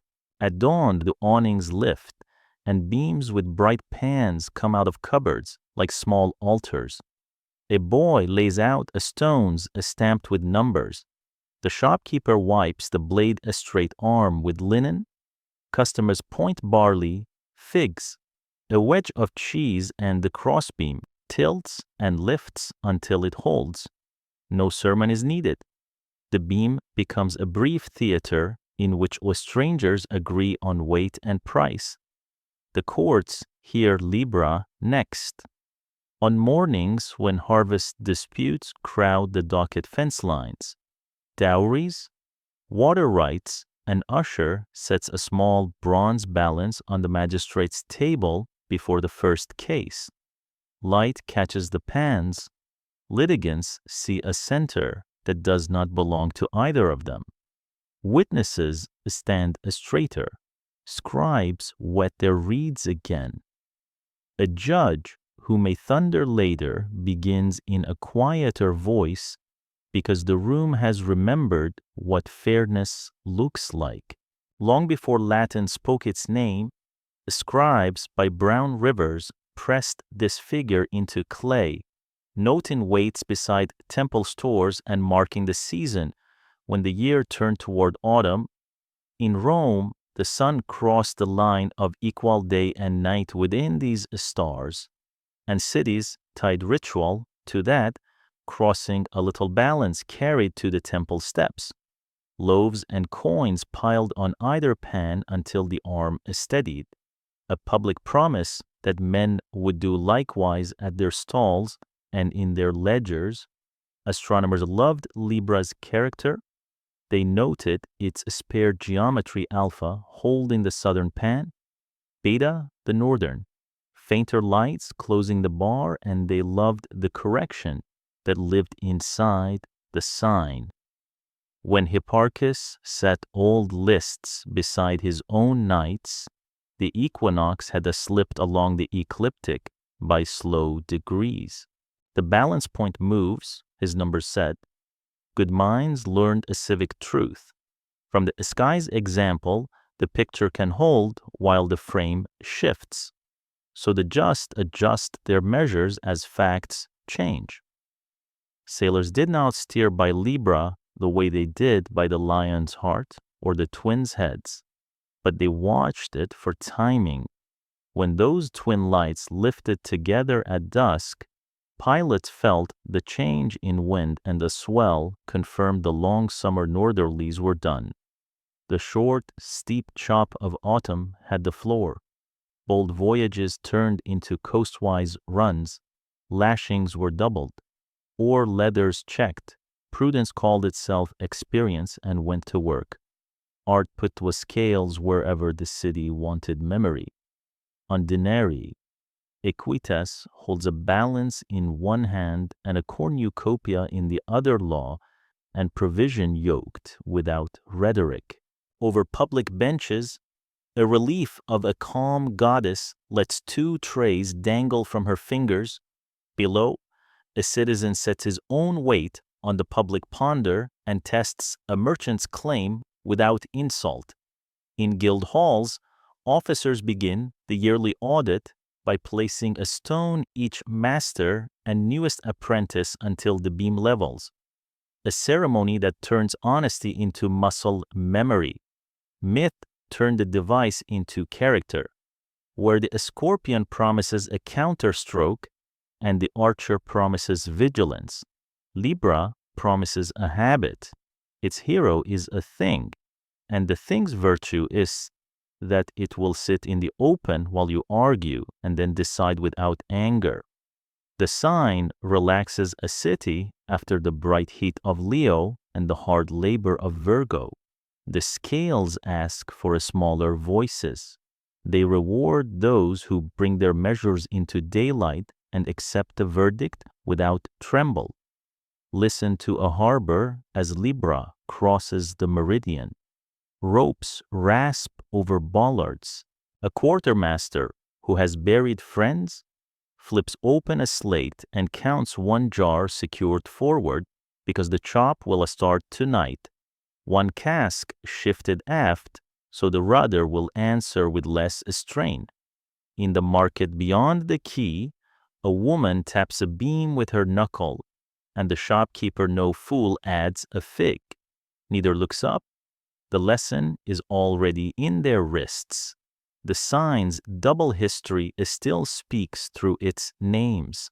The claws in older tongues sit on star charts beside the Roman word that outlived the empire that favored it. This is how cultures change gracefully. You keep the memory of what a thing was, even as you draw a cleaner line around what it has become. Libra is the creature's grip transfigured into the city's conscience. After vintage, the lesson walked the streets. A small balance went in procession before the god's image. Children dropped copper onto one pan. Bakers laid loaves on the other. A herald named magistrates who had kept weights honest and shamed those who had not mercy packaged with warning. The instrument then sat the night on the temple steps, a visible center for cool air to settle around. Under that calm, presses were rinsed, and families carried the day's bread home through the streets that remembered their center. Above, the constellation keeps the same modest authority. It does not overwhelm, it suggests. On dry nights, the kind when lamps burn with short, blue tongues, the twin points float with a spacing that pleases the eye, a geometry so spare a child can sketch it with 2 dots and a line. If the season has been kind, hills answer with vineyard rows as straight as siege ladders. In town, ledgers begin new columns. Debts are rolled forward, forgiven when possible and not boasted over when easy. As the nights lengthen, Libra leans west and leaves behind the aftertaste of sober decisions. Weights return to drawers. Public measures are sealed with a smear of wax. Ships that would have crossed open water in July now creep from cove to cove. Laws put on their winter boots. What began as a tool becomes a season's posture, the poised beam, the quiet pan, the refusal to hurry. A city that learns this survives both fools and weather. So the sky, generous with memory, keeps the little instrument walking the sun's road. Between the maiden who reminded the marketplace of bread and the scorpion that admonishes pride, the scales quietly insist on proportion, a device promoted by the gratitude of farmers, sailors, judges, and shopkeepers to the dignity of a sign that is Libra's cool triumph. It shows you how to be fair, and then it stands there while you decide whether you will be. Scorpio rises from the horizon like something remembered before language. A hooked tail climbs first, then the curve of a body thick with stars. Low in the southern sky, the heart burns red, a steady coal. Sailors learn at once, and farmers point out to their sons Antares' rival of Aries, because on clear, warm nights its ruddy glow can mimic Mars. Around it, the scorpion takes shape in the stages as your eyes adjust, a brow coalescing at Juba, claws stretching west where the year has tipped. The tail bent tight toward the sting, named Shaula, The figure is one of the few that needs no help from imagination. Desert people knew it. Island people knew it. The Greeks gave it a story fitted to its weight. Orion drew the story to himself with the stubborn gravity of men who do not measure the reach of their words. The giant hunter his belt a winter ladder. His dogs bright on frosty nights once boasted that he would clear the world of every beast. Some versions say he laid hands where none should. Others lay the fault in words alone. It hardly matters. In one strand, the earth herself, Gaia, heard and answered without a speech. She sent a scorpion up from the ground, a creature that carries its weapon behind it and does not announce its angle until the last step. The meeting reads like a line carved in stone. Orion, striding across a flat country at noon, heat lifting in sheets from the ground, the scorpion coming from a rock's shadow, small beside him until it is close, then only the weapon matters. A quick arc, a puncture that looks like an accident and feels like fire under the skin. The giant turns, stamps, fails to find the thing that has already done enough. The poison starts its slow work. In other tellings, Artemis remembers her office and calls up the creature. Apollo sends the cruel test with a black speck far at sea. An arrow flies. However the verses are braided, the end keeps faith with the same idea. A man who claimed the right to end wild lives becomes the warning against claims without measure. The gods placed witnesses where no hand could move them again. They set Orion among the winter stars, a belt of 3 lights that draws the eye, the sword hanging beneath, dogs at his heels, a club raised into darkness that needs no club. Far across the river of the sky, the scorpion takes the months he cannot take. One rises as the other flees. Old teachers pointed a staff to cool a fever, watch the horizon at summer dusk. The scorpion lifts, and Orion is gone. Watch again before dawn in winter. Orion stands high, and the scorpion has sunk. Their separation is a geometry of warning. Pride draws its answer from the ground. The answer waits patient, and strikes when the hour returns. Antares holds the center with a color that feels ancient even when you are young. Around it, the scorpion wears clusters like the sparks shaken from a forge. The Ptolemy cluster M7, a powdered bright south of the tail, and the butterfly M6 opening like a hand. The Milky Way washes through this region, so the body of the scorpion seems carved in depth on clear nights far from lamps. Pilots learn the line from the heart to Shaula and use it to judge bearings when coasts go dark. Shepherds use the same curve to read weather when heat lies like glass over fields. Ancient mouths kept both versions of the quarrel, the one where Gaia sends the scorpion, because a man threatens the order of living things, the one where Artemis remembers her oath and ends what she will not forget, while Apollo's arrow circles them like a gull that will not land. The point is not which god carried the message, but that the ground answered a low instrument, quiet, effective. Rural altars bore small scorpions in relief for that reason.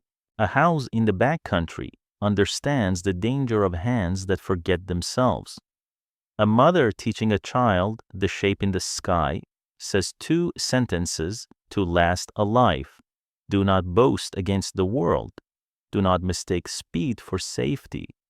Scorpio owns the deep parts of summer where sleep grows thin and dogs bark at nothing, and countryside waits for a wind that will not come.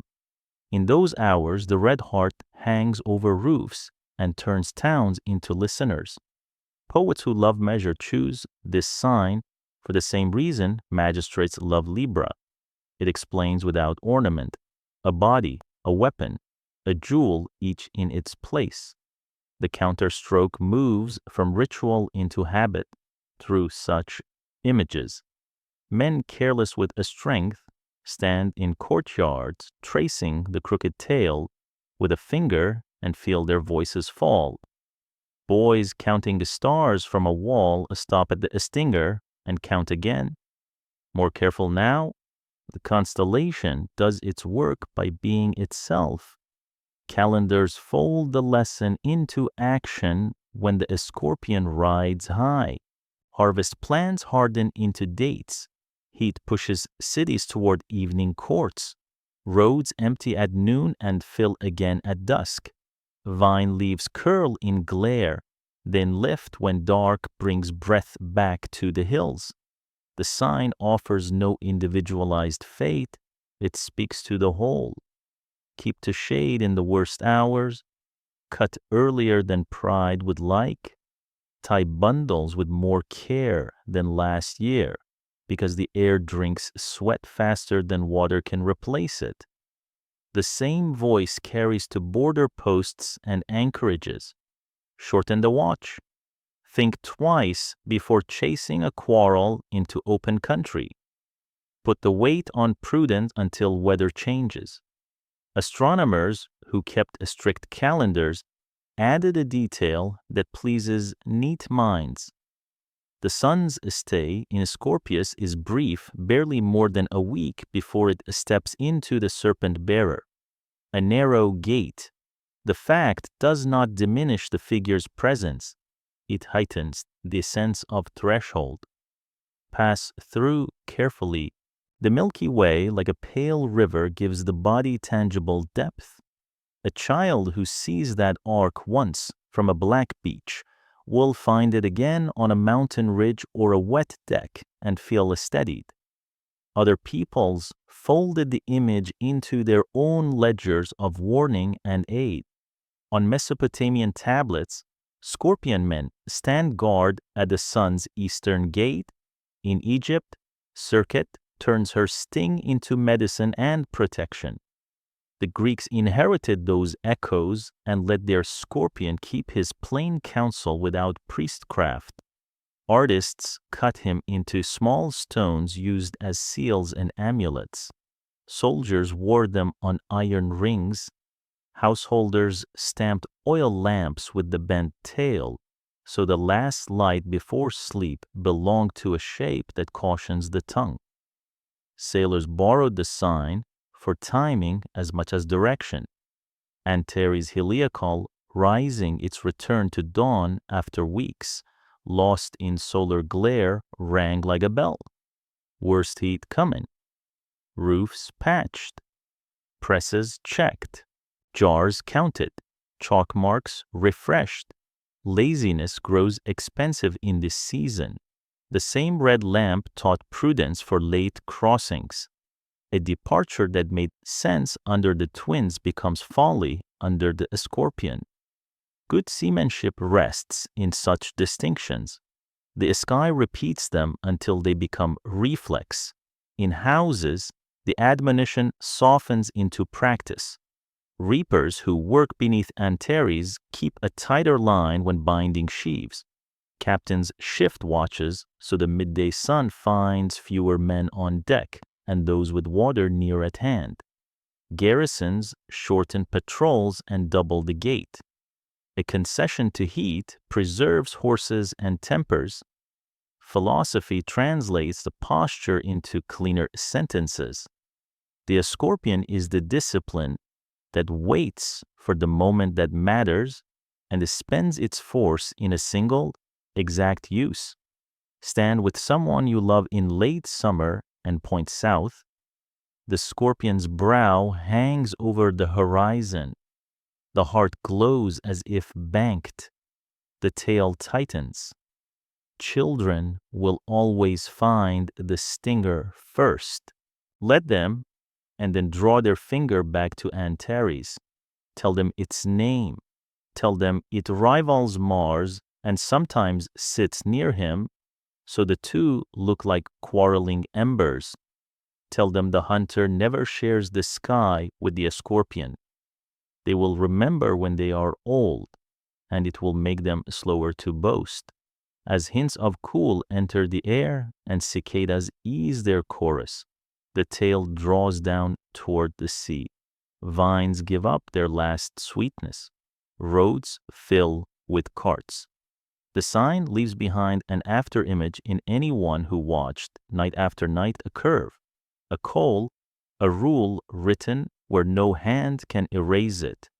Then the bow rises in the south, the arrow drawn toward that red heart, vigilance answering warning, and the year moves on with the sense that someone has just closed a gate softly behind you.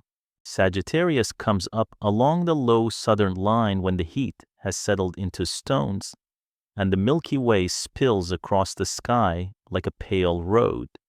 Your eye finds a bow first, then an arm that draws the string, then a body that seems half man and half swift creature planted in darkness with the poise of someone who knows where the arrow will land before the release.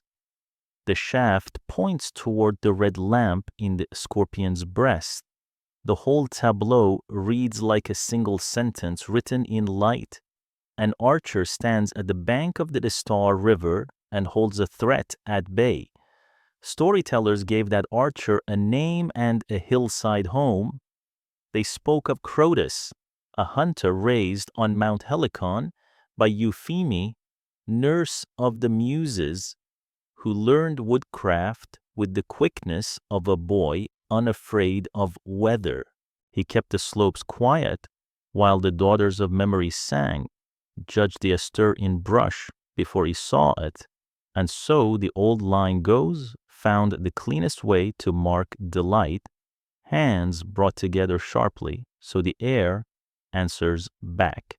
Applause. When he ran with hounds, his arrows struck where thought had already gone. When he sat at the spring and listened to hymns, he kept an eye on the tree line and counted heartbeats to stand, knock, draw, and change any shape's mind. The Muses petitioned Zeus to honor a guardian who understood song and danger in the same breath. The god answered by fixing Crotus in the sky with a bow forever drawn. In other mouths, Chiron's gravity bends the outline. The patient teacher of heroes, rider, healer, archer bears a wound that never closed and learned justice through pain. Though Chiron has his own constellation farther south, wisdom that accepts cost spreads like lamplight into neighboring figures. Either way, the Zodiac's archer carries the same character preparation lived as habit, courage held still until the instant demands release. Star masters trace the bow with names that travel easily between decks and hillsides. Caus borealis at the upper limb, Caus media at the bend, Caus australis along the lower stave. The arrowhead glints at Al-Nazal. Nunci steadies the hand. Ashella sits at the arm like a small shoulder flash. Farther off, Rukbat keeps the knee with a cool steadiness that the scribes enjoyed writing down even while brighter fires drew more attention. On practical nights, pilots draw a compact asterism inside the hunter, the teapot. The Milky Way rises from its spout like steam. Children see it once and keep it for life. Calendars tuck work under this sign that requires long patience and a clear head. Dog days have peaked. Thunder still threatens at sunset. Roads taste of lime and crushed grass. Storehouses must be checked before carts roll in earnest. Rope mended and coiled where a thirsty hand will reach it. Water set where labor will not break pace to find it. The bow in the south becomes a rule for the mind. Prepare before movement starts. Hold the draw without shaking. Choose the instant that changes outcomes. It is a craft you feel in the shoulders if you've ever pulled a line tight or trimmed a sail in a gust lift. Anchor, draw through the back, keep the breath low, and even until you let go. Sailors use Sagittarius for bearings as the season pulls them along familiar coasts. The arrow aims through the scorpion's heart. Keep that line in your head when headlands sink and beacons sleep. Ports under islands glow like small fires beyond a cape. When the bow clears the yard, you know how much dark remains for rowing. The Star River behind the Archer gives confidence on cloudless passages where brightness thickens. The eye trusts a route across a sky the way a hunter trusts a path across scrub. Pilots past their prime teach the young to read parts before holes point out Caus Australis. Walk your finger along the shaft to Al-Nazl. Hold Nunki and the arrow tip in a straight thought when land slips after moonset. The geometry holds a helm steady when fatigue coaxes error. Priest astronomers copied the figure into catalogs with a pride that still hums through the numbers. The ecliptic mounts through this quarter while the Milky Way pours at a separate angle. Planets pass the stretched bow like petitioners crossing a guarded bridge. Mars looks fierce here. Jupiter glows with an authority that belongs both to size and to the stories that carry his name. Venus steals attention when she strays into the field. Hipparchus compared older gardens of points to the sky above his head and learned the frame itself drifts over centuries. Precession, the pattern, remains useful. The background moves. A good mind keeps both truths without complaint. Artists put the Archer where daily hands would learn him.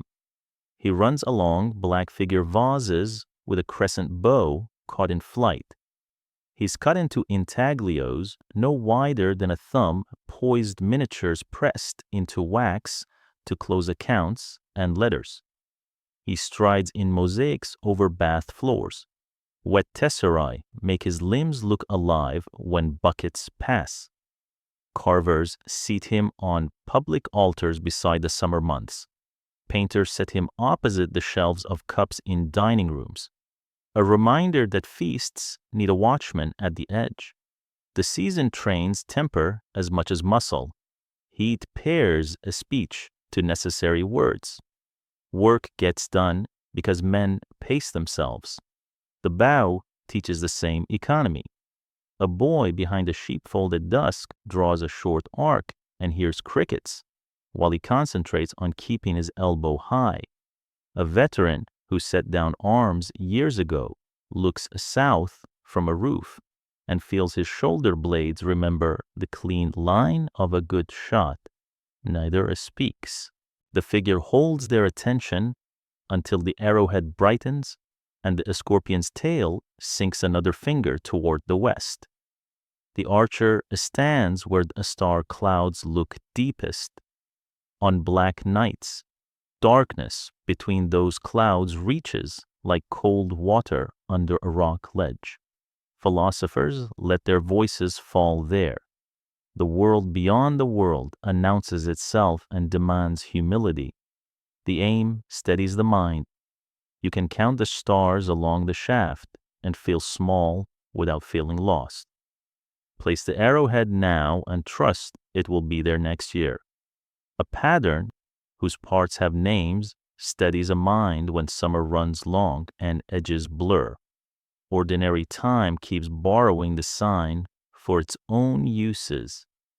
Guilds hang a bow among their emblems when work requires readiness. Rope makers, coopers, the harbor watch crafts that spend the day in preparation so that, at one moment, the thing simply holds. Magistrates who admire order but distrust noise borrowed the archer in the speeches about restraint. Not every anger merits an arrow, not every arrow merits release. In porticos, where air stays cool at noon, a teacher sets a low target in a courtyard and speaks about judgment. Strength without aim is hazard. Aim without patience is waste. When the archer begins to lean west, cities have already changed their rhythm. Presses run by a torchlight. Teams load carts before sunrise. Householders test shutters against sudden winds. In harbors, ropes thicken over bollards as if a stone were growing muscles for weather to come. Sagittarius keeps his station above the southern roofs. While these motions repeat, the sign wears no crown, it offers a craft. Across fields and water and rooms with low lamps, the same lesson hangs in the same posture attention held. Preparation quiet. Release only when the mark is sure. Ancient habit wove a soft second thread through the figure hospitality for travelers under that rich star river. Inns near causeways painted an archer over their doors as if to promise a bed within bowshot of safety. Shrines kept small quivers of votive arrows, each a finger of wood inscribed with names too modest for poets. The baker's a son, the girl from the dye vat offered not to beg victory but to learn steadiness. That, too, belongs to the sign's old authority, not triumph. Practice. You can test the constellations' counsel any warm night. Stand on a roof or a field edge. Let your eyes relearn darkness. Find the teapot. Follow the esteem to the bow. Walk the arrow to Antares. Feel your breath settle to the pace of the stars. Think about a task you have postponed because it asks for patience more than force. Then, in your mind only, knock, draw, and hold. The year is listening, so is the archer. Capricorn rises when the year thins and the fields give off the dry smell of stalks left standing for birds. Evening brings a clear cold that sharpens sound. Roof tiles click as they settle. From the south, a wedge of faint stars climbs an outline the old keepers of the sky drew as a broken triangle, a square jar in front, the hind part falling away into water. Sailors learned the figure by habit, farmers by season, temple calendars by the way. Noon shadows lengthen and stop. For generations of Greek and Roman time, the sun reached its lowest noon among these stars, a hinge so steady that geographers wrote it onto the earth itself. The Tropic of Capricorn stitched a pale seam across maps to remember where the solstice once stood, a name kept even after the heavens. By a slow courtesy of centuries, drifted on, the goat that enters the river keeps watch over this pause in light and the work winter demands. Count the jars again, seal the lids, mend the net, close the ledger cleanly before the new year empties it with fresh need. Story circles to the day when the order of heaven failed and Typhon rose mountain-shouldered, voice breaking a stone. Olympus emptied fast. Gods changed shape as they ran, a swan lifting over reeds, an ibis stepping through mud, a cow kicking down a riverbank. Pan reached the water's lip with the monster's heat on his back and did the necessary thing. He plunged, and in the plunge his body learned two crafts at once. From the waist up, goat strength, the horned head, the shag of the neck, a chest built for a shout. From the waist down, the river's logic, a scaled, quick tail, a swimmer's engine. A single movement answered the hour. Later, the sky would remember it forever, a goat sewn to a fish, a guardian built for banks and eddies where danger hunts. While gods hid, Zeus fought and lost ground. Typhon tore the sinews from his hands and feet and cached them in a Cilician cave under a serpent-headed guard. The story turns on a small figure who refuses to be counted out of the main work. Aigipen, goat pen, moved through reeds and shingle with a thief's quiet and found the cavern by the smell of salt and snakes. Hermes, who knows every password and every door that opens to a soft word, joined him. Between them, they brought daylight to the guarded bundle, quick as a kingfisher's strike. Zeus fixed tendon to bone. The voice returned, and thunder resumed the sentence cunning had begun. After, the king of the sky set the sea-goat among the stars to honor a rescue performed without trumpet water sense. Quick hands, a body willing to learn a second element when the first one fails. Older memories cling to the same outline. Babylonian tablets press a goatfish, shuher-mashu, into clay, part field beast, part river power. Traders carried that creature west with weights and god names. The Greeks gave the old image fresh work in a crisis they could recite by a hearth. The Romans kept the sea-goat at the hinge of winter and peopled the month with rites of Saturn green boughs over doors. Open-handed tables, a few days when rank was loosened and dice rattled in public before accounts were set straight again. Another threat binds the goat to a quieter providence.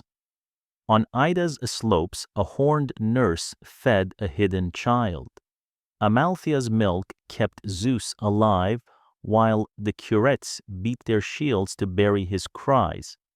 When the infant snapped a horn in play, the gods charmed the broken thing into the cornucopia, a horn that pours grain and apples and wine without end.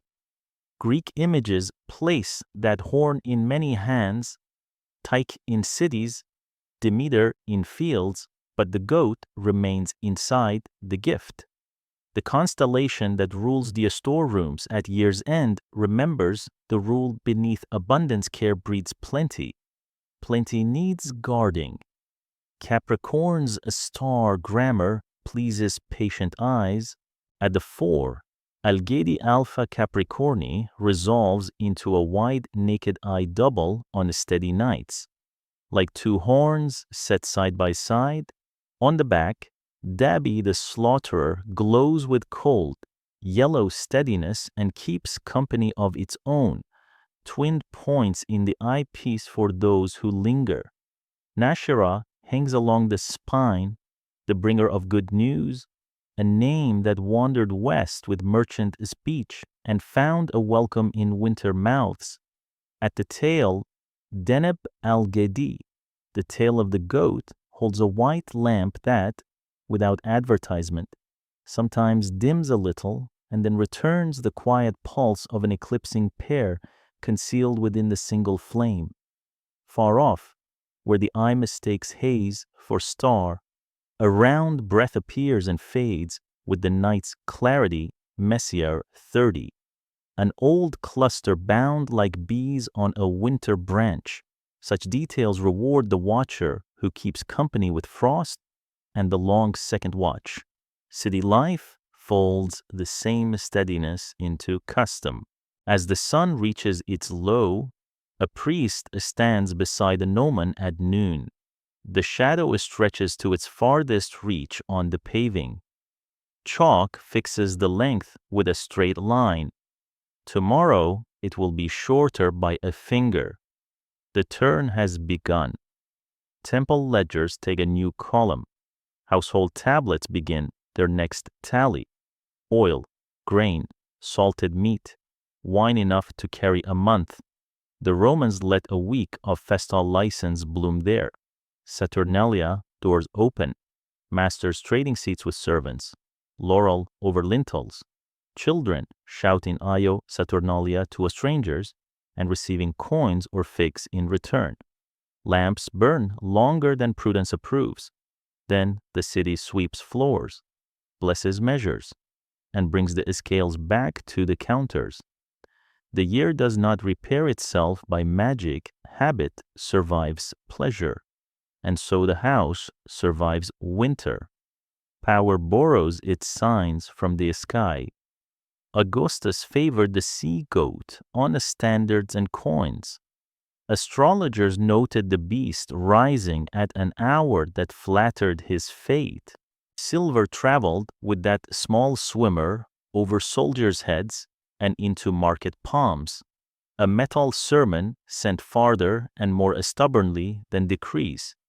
Even now, plucked from dirt by an archaeologist's brush, the coin says the same thing in a voice of tarnish, a ruler who knows when years turn, who crosses elements, who watches stores and keeps rivers from taking fields. Sailors value modest signs. Capricorn gives time more than direction. When the wedge clears the sea line at early dusk, wise skippers shorten plans. Long open crossings sleep until spring. Lashings are doubled. Oars are wrapped against wet. The Etesians have surrendered the field. Now come contrary blows and flat, sullen calms that trap a hull among long swells. Coasting routes thicken with ink on the week's chalkboard. In that craft, the sea goat becomes a friend kept for years, a small wedge above the rail, repeating, wait, or move in short steps. Inland houses hear the same counsel in other work. Shepherds bring ewes to low folds, probes stone walls for fox-run gaps, and bed-lambing gear near the door. Vintners drain dregs from the last jars and leave them inverted until sour fades. Scribes close books and open new leaves with careful strokes. The goat in the sky and the horn on the shelf speak one language from different heights. Capricorn stands between the water-bearer and the fishes.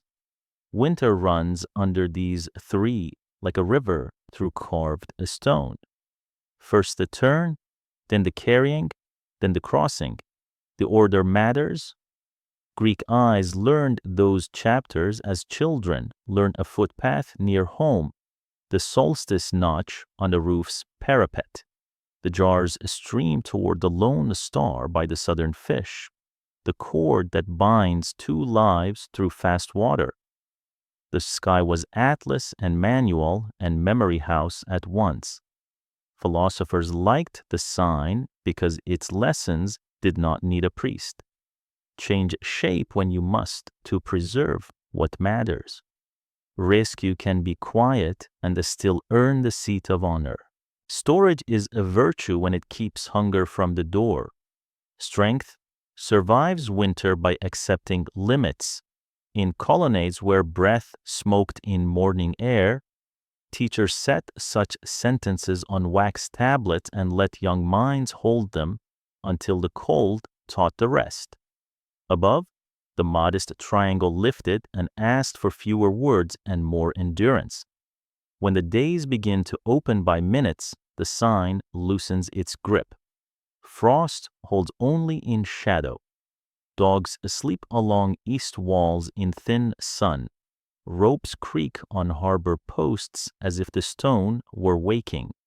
The sea goat leans toward the west in the early night and steadies a simple thought the turn has held. The Astor has lasted, the river keeps its banks. The next figure waits with a vessel ready. The year is a craft learned in sections. Capricorn keeps one of the hardest sections and dignifies it, not with roar, but with a small, durable light over the southern margin of the sky. A reminder that quiet rescue and careful keeping make a spring possible. Aquarius begins on a soft shoulder of Mount Ida, where a boy minds sheep and thinks more with his eyes than with his tongue. The air is blue in the way of late summer, when heat loosens its grip but has not yet let go. Ganymede, son of Tros, founder of Troy, walks barefoot along the ridge with a fresh-cut ash staff, dogs trotting in an obedient orbit. He is the kind of beautiful that becomes a rumor. Wind pauses around him as if to listen. He looks up because a brightness tilts, and the brightness becomes shadow, and the shadow resolves into an eagle that dives without sound. Before a shout can form, talons fist the air under his arms and lift. The staff drops into grass. Sandals tumble. Dogs bark until the hillside shrinks into a pattern of chevrons, and the sea lays itself out like a sheet of metal. The flight feels like a thought spoken too slowly to bear. Fear rotates with awe in the cage of his ribs. He studies feathers as if counting could make sense of pain. Rivers turn to threads. Coasts turn to lines. Olympus rises with the certainty of a sentence that has been waiting years to be said. The eagle sets him down in halls that smell of resin and mint. Marble drinks sunlight and returns it as a quiet glow. The bird steps back and Zeus stands in the place of it, the same intensity, a different grammar. Hermes arrives with the changing air. Hera does not rise, which tells you more than speech would. Ganymede learns service, the basin, the towel, the cup that shines like a shell's inside. He pours nectar with the kind of calm that makes even Aries soften his voice when the boy passes. In some tellings, he replaces Hebe. In others, he serves beside her. In all, he becomes the arm that never spills. Down on the plain, Tros counts patterns of evening and does not count his son among them. Dogs return alone. The cry he makes is older than Greek. Zeus does not leave a wound open that long. Hermes brings the kind of gifts that answer grief without erasing it. Horses that run on sea foam, or a golden vine that bears fruit properly. Versions differ, which is how memory keeps truth when detail wanders. A father bows to a power he cannot refuse and learns the posture men take when loss becomes a permanent guest at the table. Time turns the boy into an image the sky can keep. The Greeks do not forget the manner of the ascent or that rain rules fields.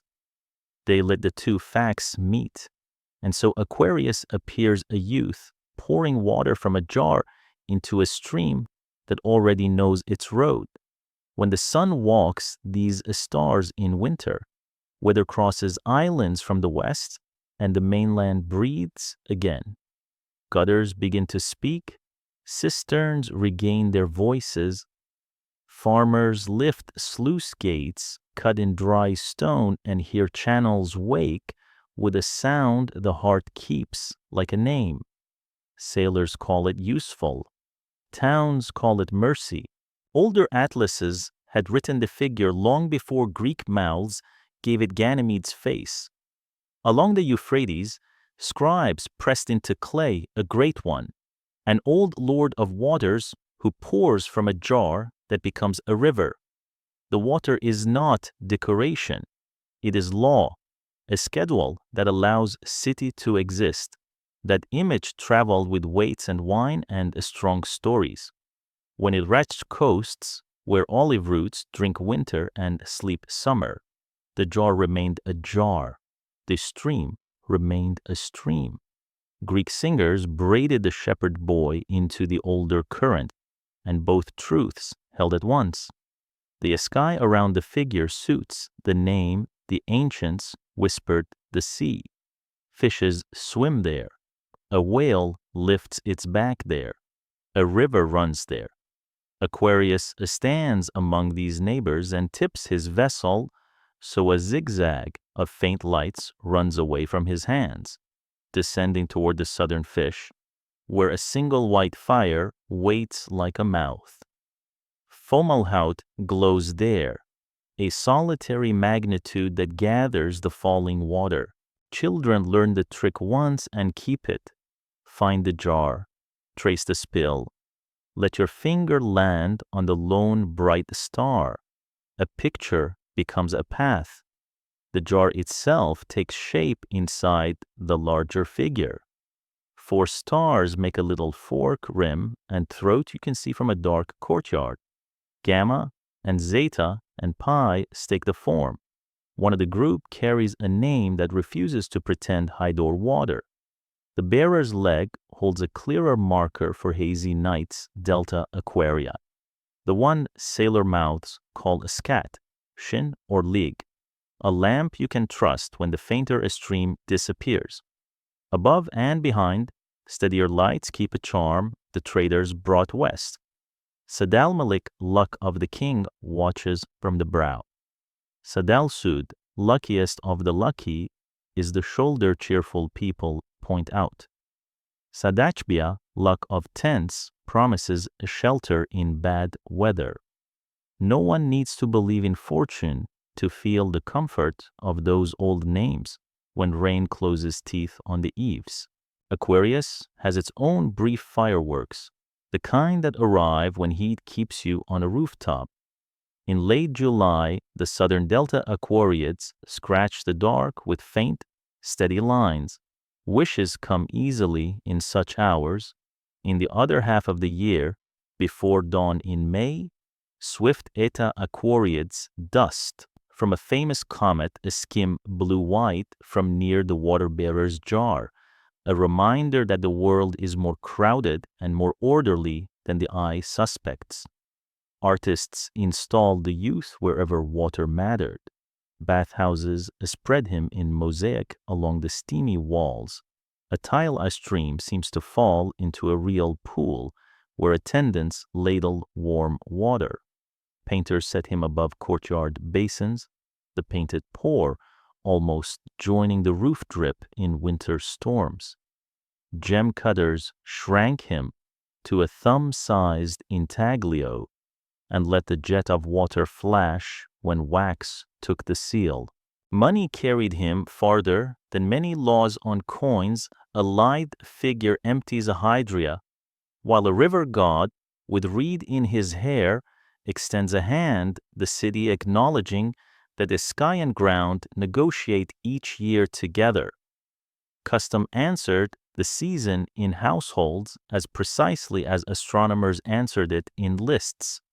Roof gutters were scraped clean before the strong winds came. Cisterns were checked for hairline cracks, their insides brushed and relimed so the water would keep sweet. Temple steps received a ritual: pour thin lines along the thresholds to seal the turn with luck. Markets closed a little earlier because the smoke clings in wet air. Women dried laundry in cool rooms strung with cord. Children slept on flat roofs only between showers and in lanes where water ran constantly. Boys set leaves racing and learned, years before geometry, what a channel asks from an angle. Mariners learned the sign for timing as much as for bearings. When the jar rose over the eastern line at dusk, pilots tallied days to the first reliable gale. West winds knock the sea into steep, short waves that break oars and patience. The clever shifted from long fetches to coasting runs and moorings behind modest headlands. They tightened lashings and accepted smaller profits because prudence does not ask permission from pride. A helmsman who had buried friends did not need omens. He needed a picture that steadied the stomach into a rule. The jar pouring toward the southern fish answered, in silence, what his hands already knew: Hera's frost remains in the myth because the Greeks did not pretend that wounds vanish when gods will it. The poets give her short, cutting lines. Sometimes the marriage bed of Zeus suffers another fracture. Sometimes the queen grows in a statecraft and lets the boys stand, if not in favor, then inside the circle where order can be held. The constellation does not judge. It remembers a youth lifted from a ridge, a vessel that does not empty, winter rains that keep cities from grinding their teeth. Astronomers loved Aquarius because it makes you work. No jeweled blaze to flatter a lazy eye, only a pattern that reveals itself when patience settles on a rooftop. They copied Tommy's old outline with a craftsman's pride, then compared it to their own nights until the crooked thread of the stream lived in the hand. They noted a pearl of haze, an open cluster here, a distant faint island of the stars there that appears when the air is a knife and vanishes when haze lies low. They trained apprentices to start at the jar, step to scat, walk the spill, then let the line fall to Fomalhaut, a practical catechism learned with cold fingers around a stylus. Domestic life turned that catechism into habit. Draw water early, share with the neighbor whose cistern sits low. Carry a cup to the old man who cannot take steps in rain. If a storm has scoured a lane, sweep silt back from a threshold so it doesn't cake like mortar. None of this requires a priest. All of it requires attention. The water-bearer's arm never tires in the sky. The city does its part with buckets and care. When Aquarius stands high at midnight, roofs shine and streets gleam, and the sound of water under the stones becomes the town's second breathing. Women set bowls along walls to catch a slow drip that cools rooms by day. Men test shutters, then pause in the doorway to trace the jar and it spill for the pleasure of naming. Children run fingers down the painted stream in a bathhouse and try not to smile when steam makes the tile look alive.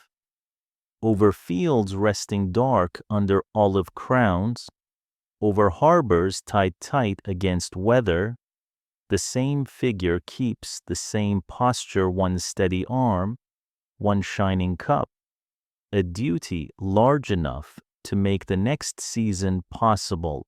Follow the pour with your eye and you will see where the story goes next. The ribbon slipping toward other swimmers who know how to survive in fast water and do not, even when forgotten, let go. Pisces begins on a riverbank that feels older than any city wall. The reeds hold a cold smell. The current slides by with that hush that makes your own pulse sound loud. Behind you, the earth shudders, the kind of breathing no soil should do, because Typhon has broken loose, and hills are learning what fear weighs. The gods scatter in disguises that might confuse a hunter for a heartbeat. Aphrodite reaches the water's lip with a child on her hip and a look that can count possibilities in a single breath. Eros presses his face to her shoulder. One hand is still clamped around a quiver that looks too large for such light bones. The bank offers only two choices back toward a monster that pulls mountains out by the roots, or forward into a current that takes what it wants. She unties the simple cord at her waist, twisted fibers of the sort any fisherman would nod at, and fastens one end around the boy's wrist, the other around her own. It is a plain knot with a serious mind. Whatever happens next, we do not lose each other. She draws in air, steps down, and the river swallows to her shoulders. Change moves through her body with the authority of survival leagues soften into a single line that can fold and flick. Ankles become a tail that answers current. She keeps the reach of her arms for the child. His small feet flash once, then fold into a swimmer's fin.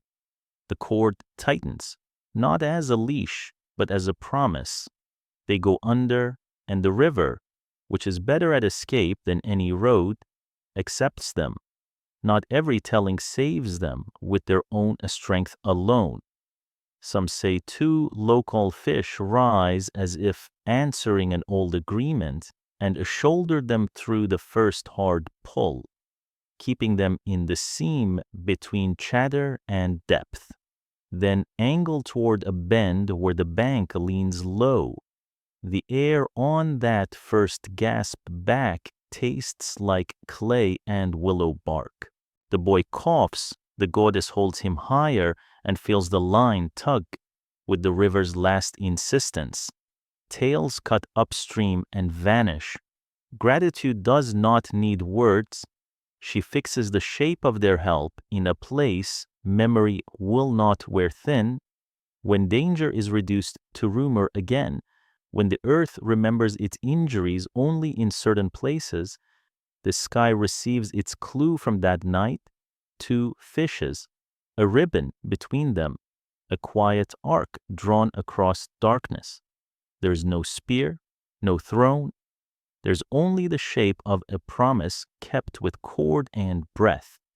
The western fish gathers itself near a neat ring of lights, the little circlet that fishermen's sons can pick out from flat roofs above gray water.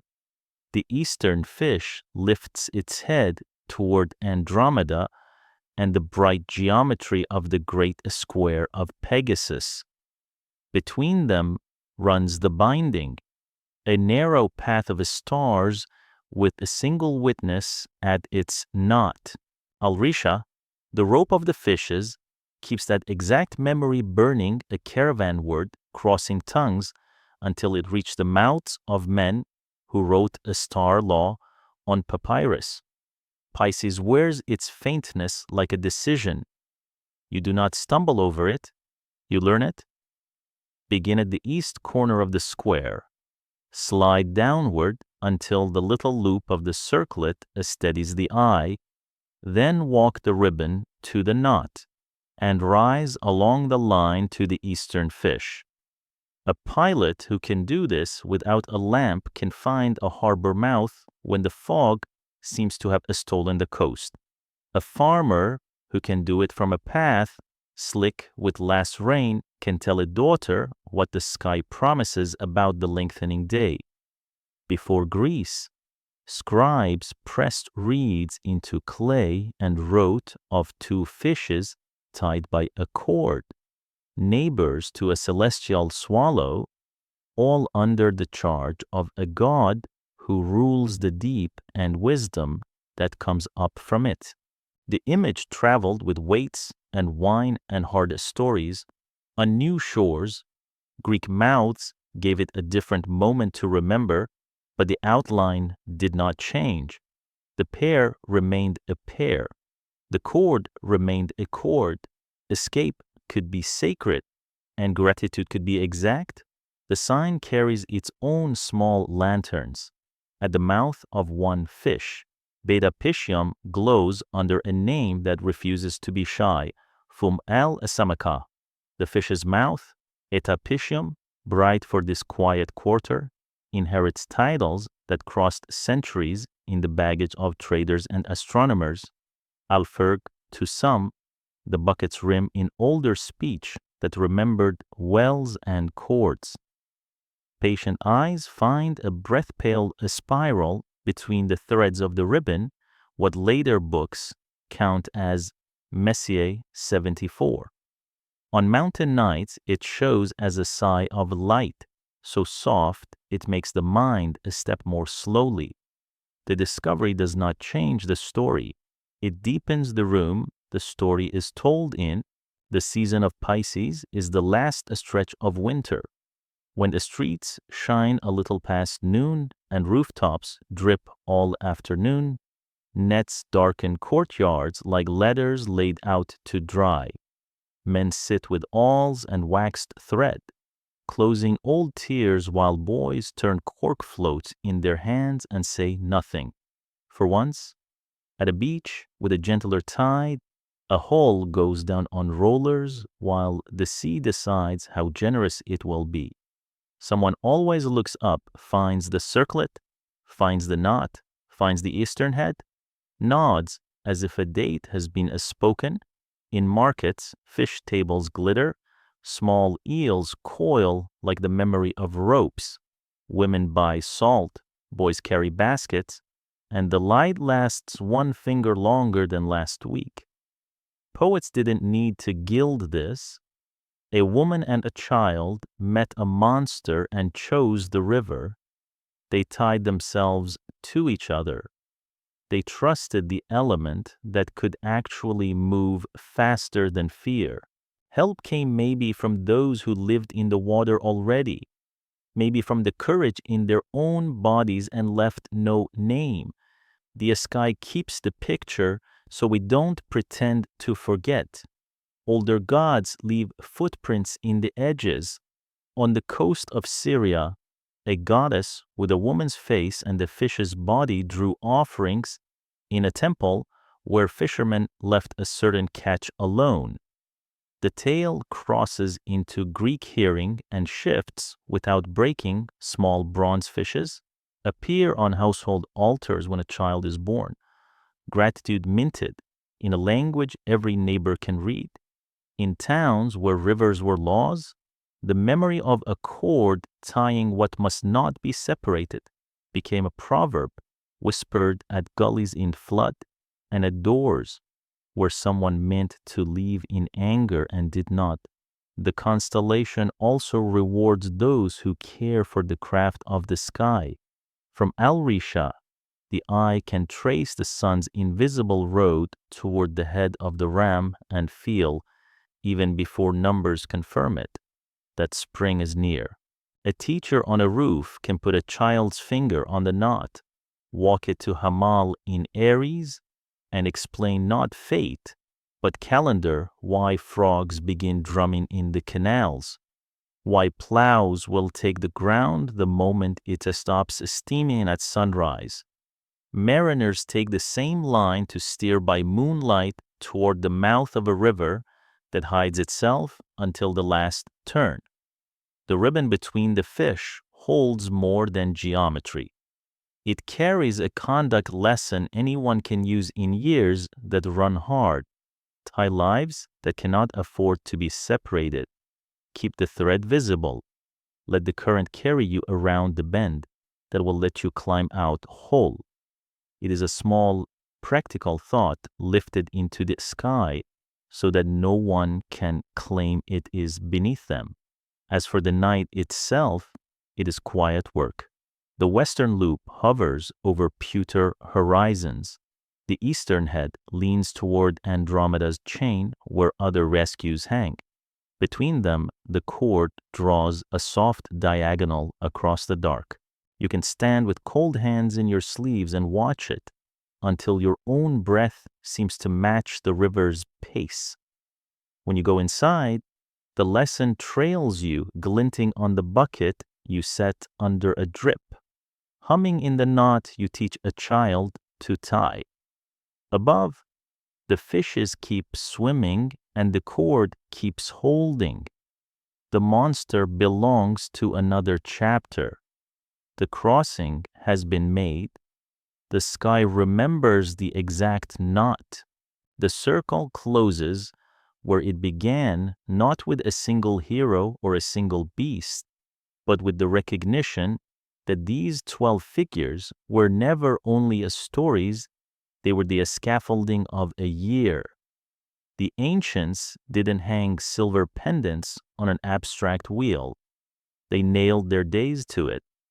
When Aries rose at the damp turn toward the spring, fields woke. When the bull's red eye cleared the dusk, plows bit and hulls slid off pebbled beaches. The twins steadied winter voyages. The crab kept the hinge of heat. The lion watched harvest ripen. The maiden laid her shining ear of grain across the threshold of autumn. The scales set the city's temper. The scorpion warned against overclaim. The archer held a drawn breath against the deep south. The sea-goat guarded the turn. The water-bearer tipped relief into cisterns. The two fish drew the year toward new light. A ring, yes, but also a workbench, a wharf, a court, a roof tile chalked with the sun's longest shadow. But the ring is not only practical, it is adhesive. It holds meanings that do not otherwise stay put.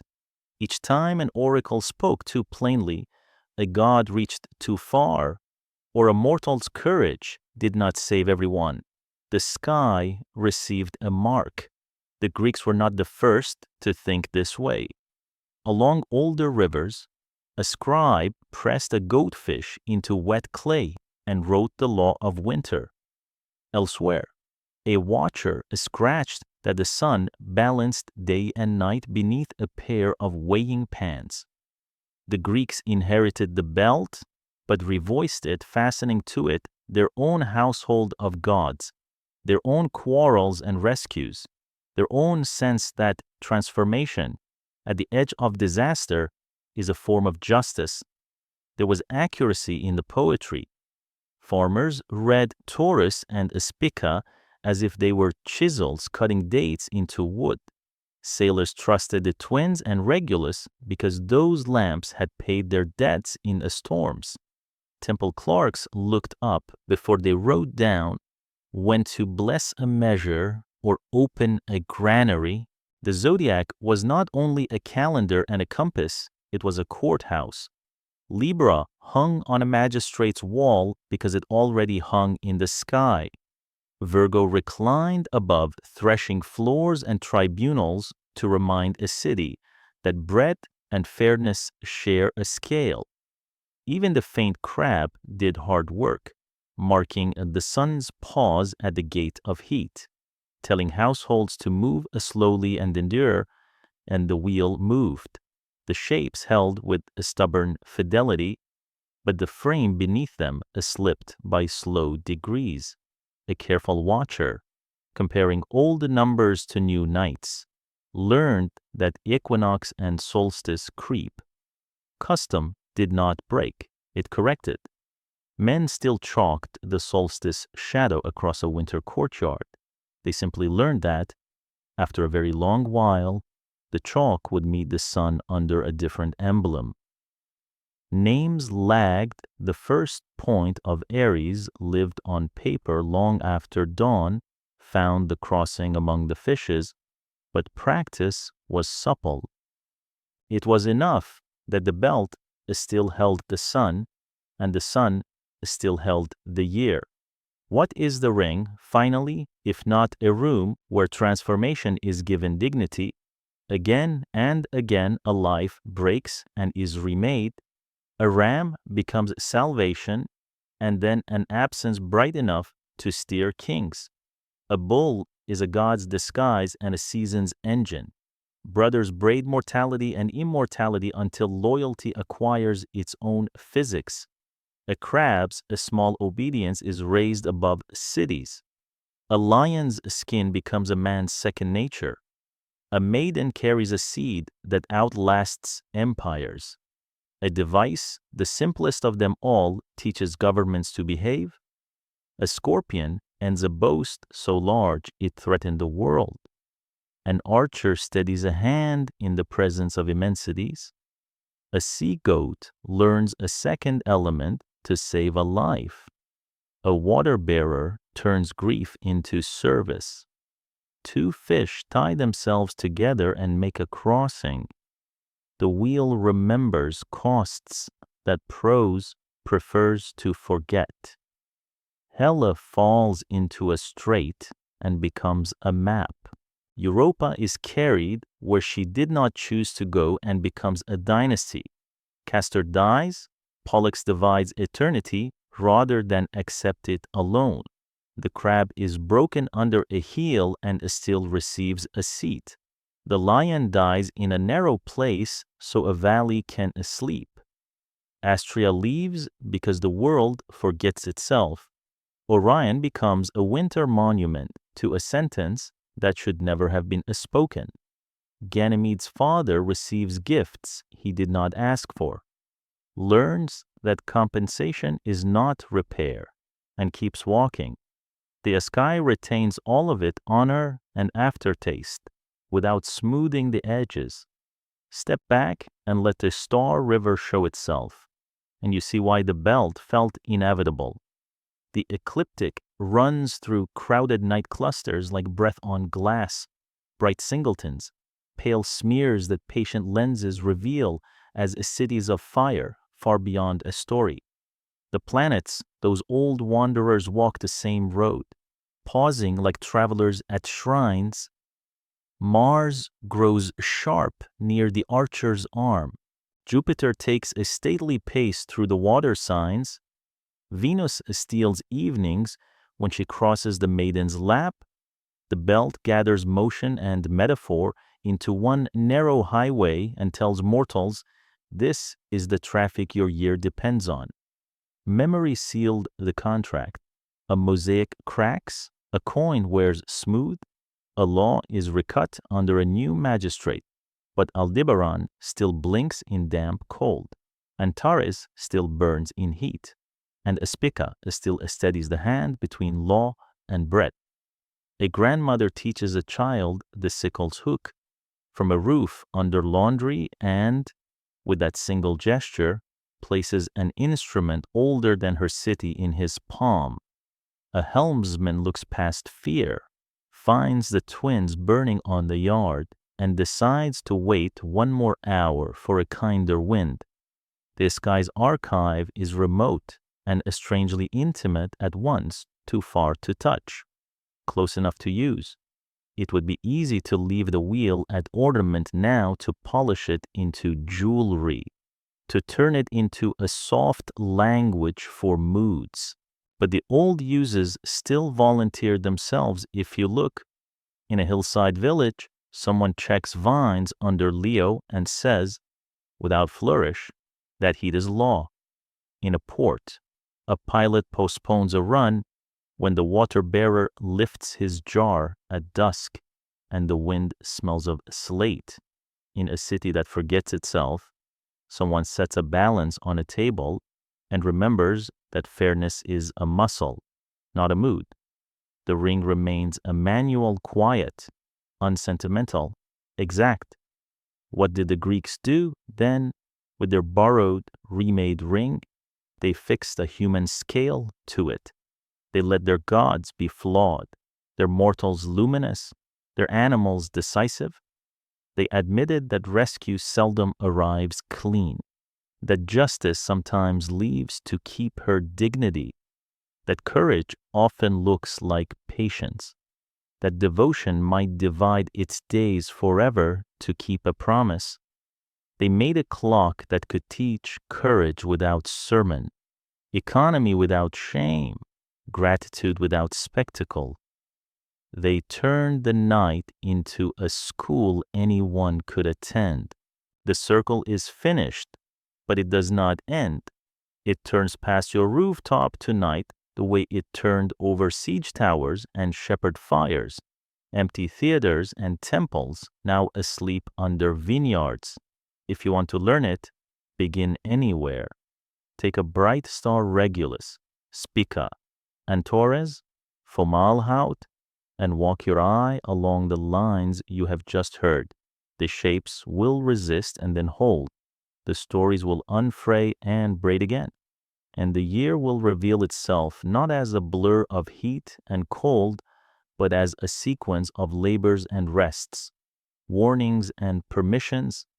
We began under a ram that leapt from an altar, and we arrive at two fish tied together in fast water. Between those points, a civilization learned how to speak to itself about danger, duty, fairness, appetite, courage, loss, and return without closing a single door on the sky. That, more than prediction, is the wheel's older gift, not what will happen to you, but how to keep company with the year that will. If all this has felt distant long names, cold lights, walk with me outside for a moment. Leave the bright rooms. Let your eyes lose their impatience. Above every roof line hangs the same ring we have been handling like a set of old tools. Begin not with the invisible, but with what yields itself freely. Find Orion if the season grants him the belt of 3 points, neat as stitches. Slide your gaze to the right, and there the bull waits, his red eye, Aldebaran, set like an ember. Above his shoulder the Pleiades tremble, a handful of seed flung into dark.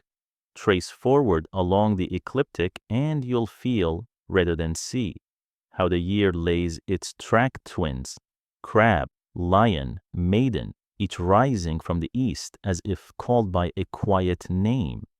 The myths you've heard are not decorations for these lights. The lights are how the myths kept their shape. People sometimes ask why the Greeks, who carved marble and wrote plays, bothered to pin their tempers and their calendars to animals and devices, because they wanted memory to outlast paper and kings, because a city needs something larger than mood to steady it. When bread must be measured and tempers cooled, you require an impartial witness, the maiden with her single ear, the scales hanging level, the lion reminding every strong hand that patience can be a weapon. The zodiac is not a horoscope wheel spun for flattery.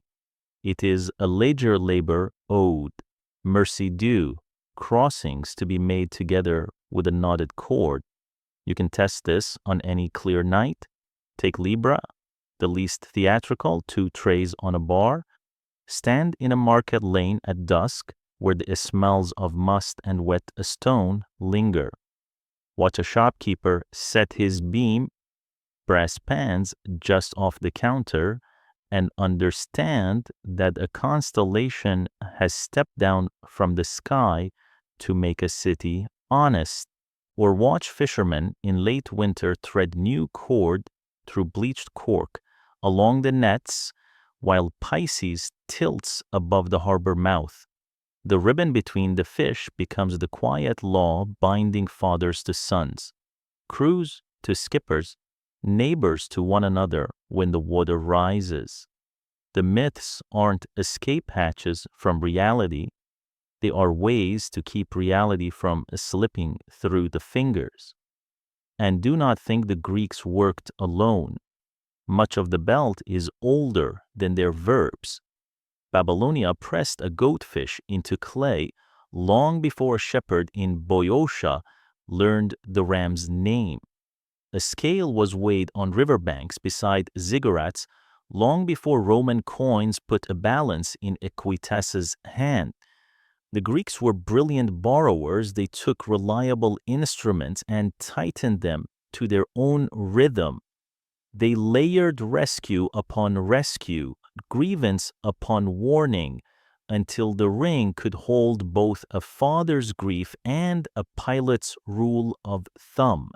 They left us a sky crowded with witnesses that contradict one another only as seasons contradict, by replacing, not erasing. The craft hidden in these stories is what makes them endure. Notice how often the decisive moment refuses a spectacle. Heracles defeats the lion not by outshouting it, but by closing doors and then closing distance. Pollux answers death by dividing his days.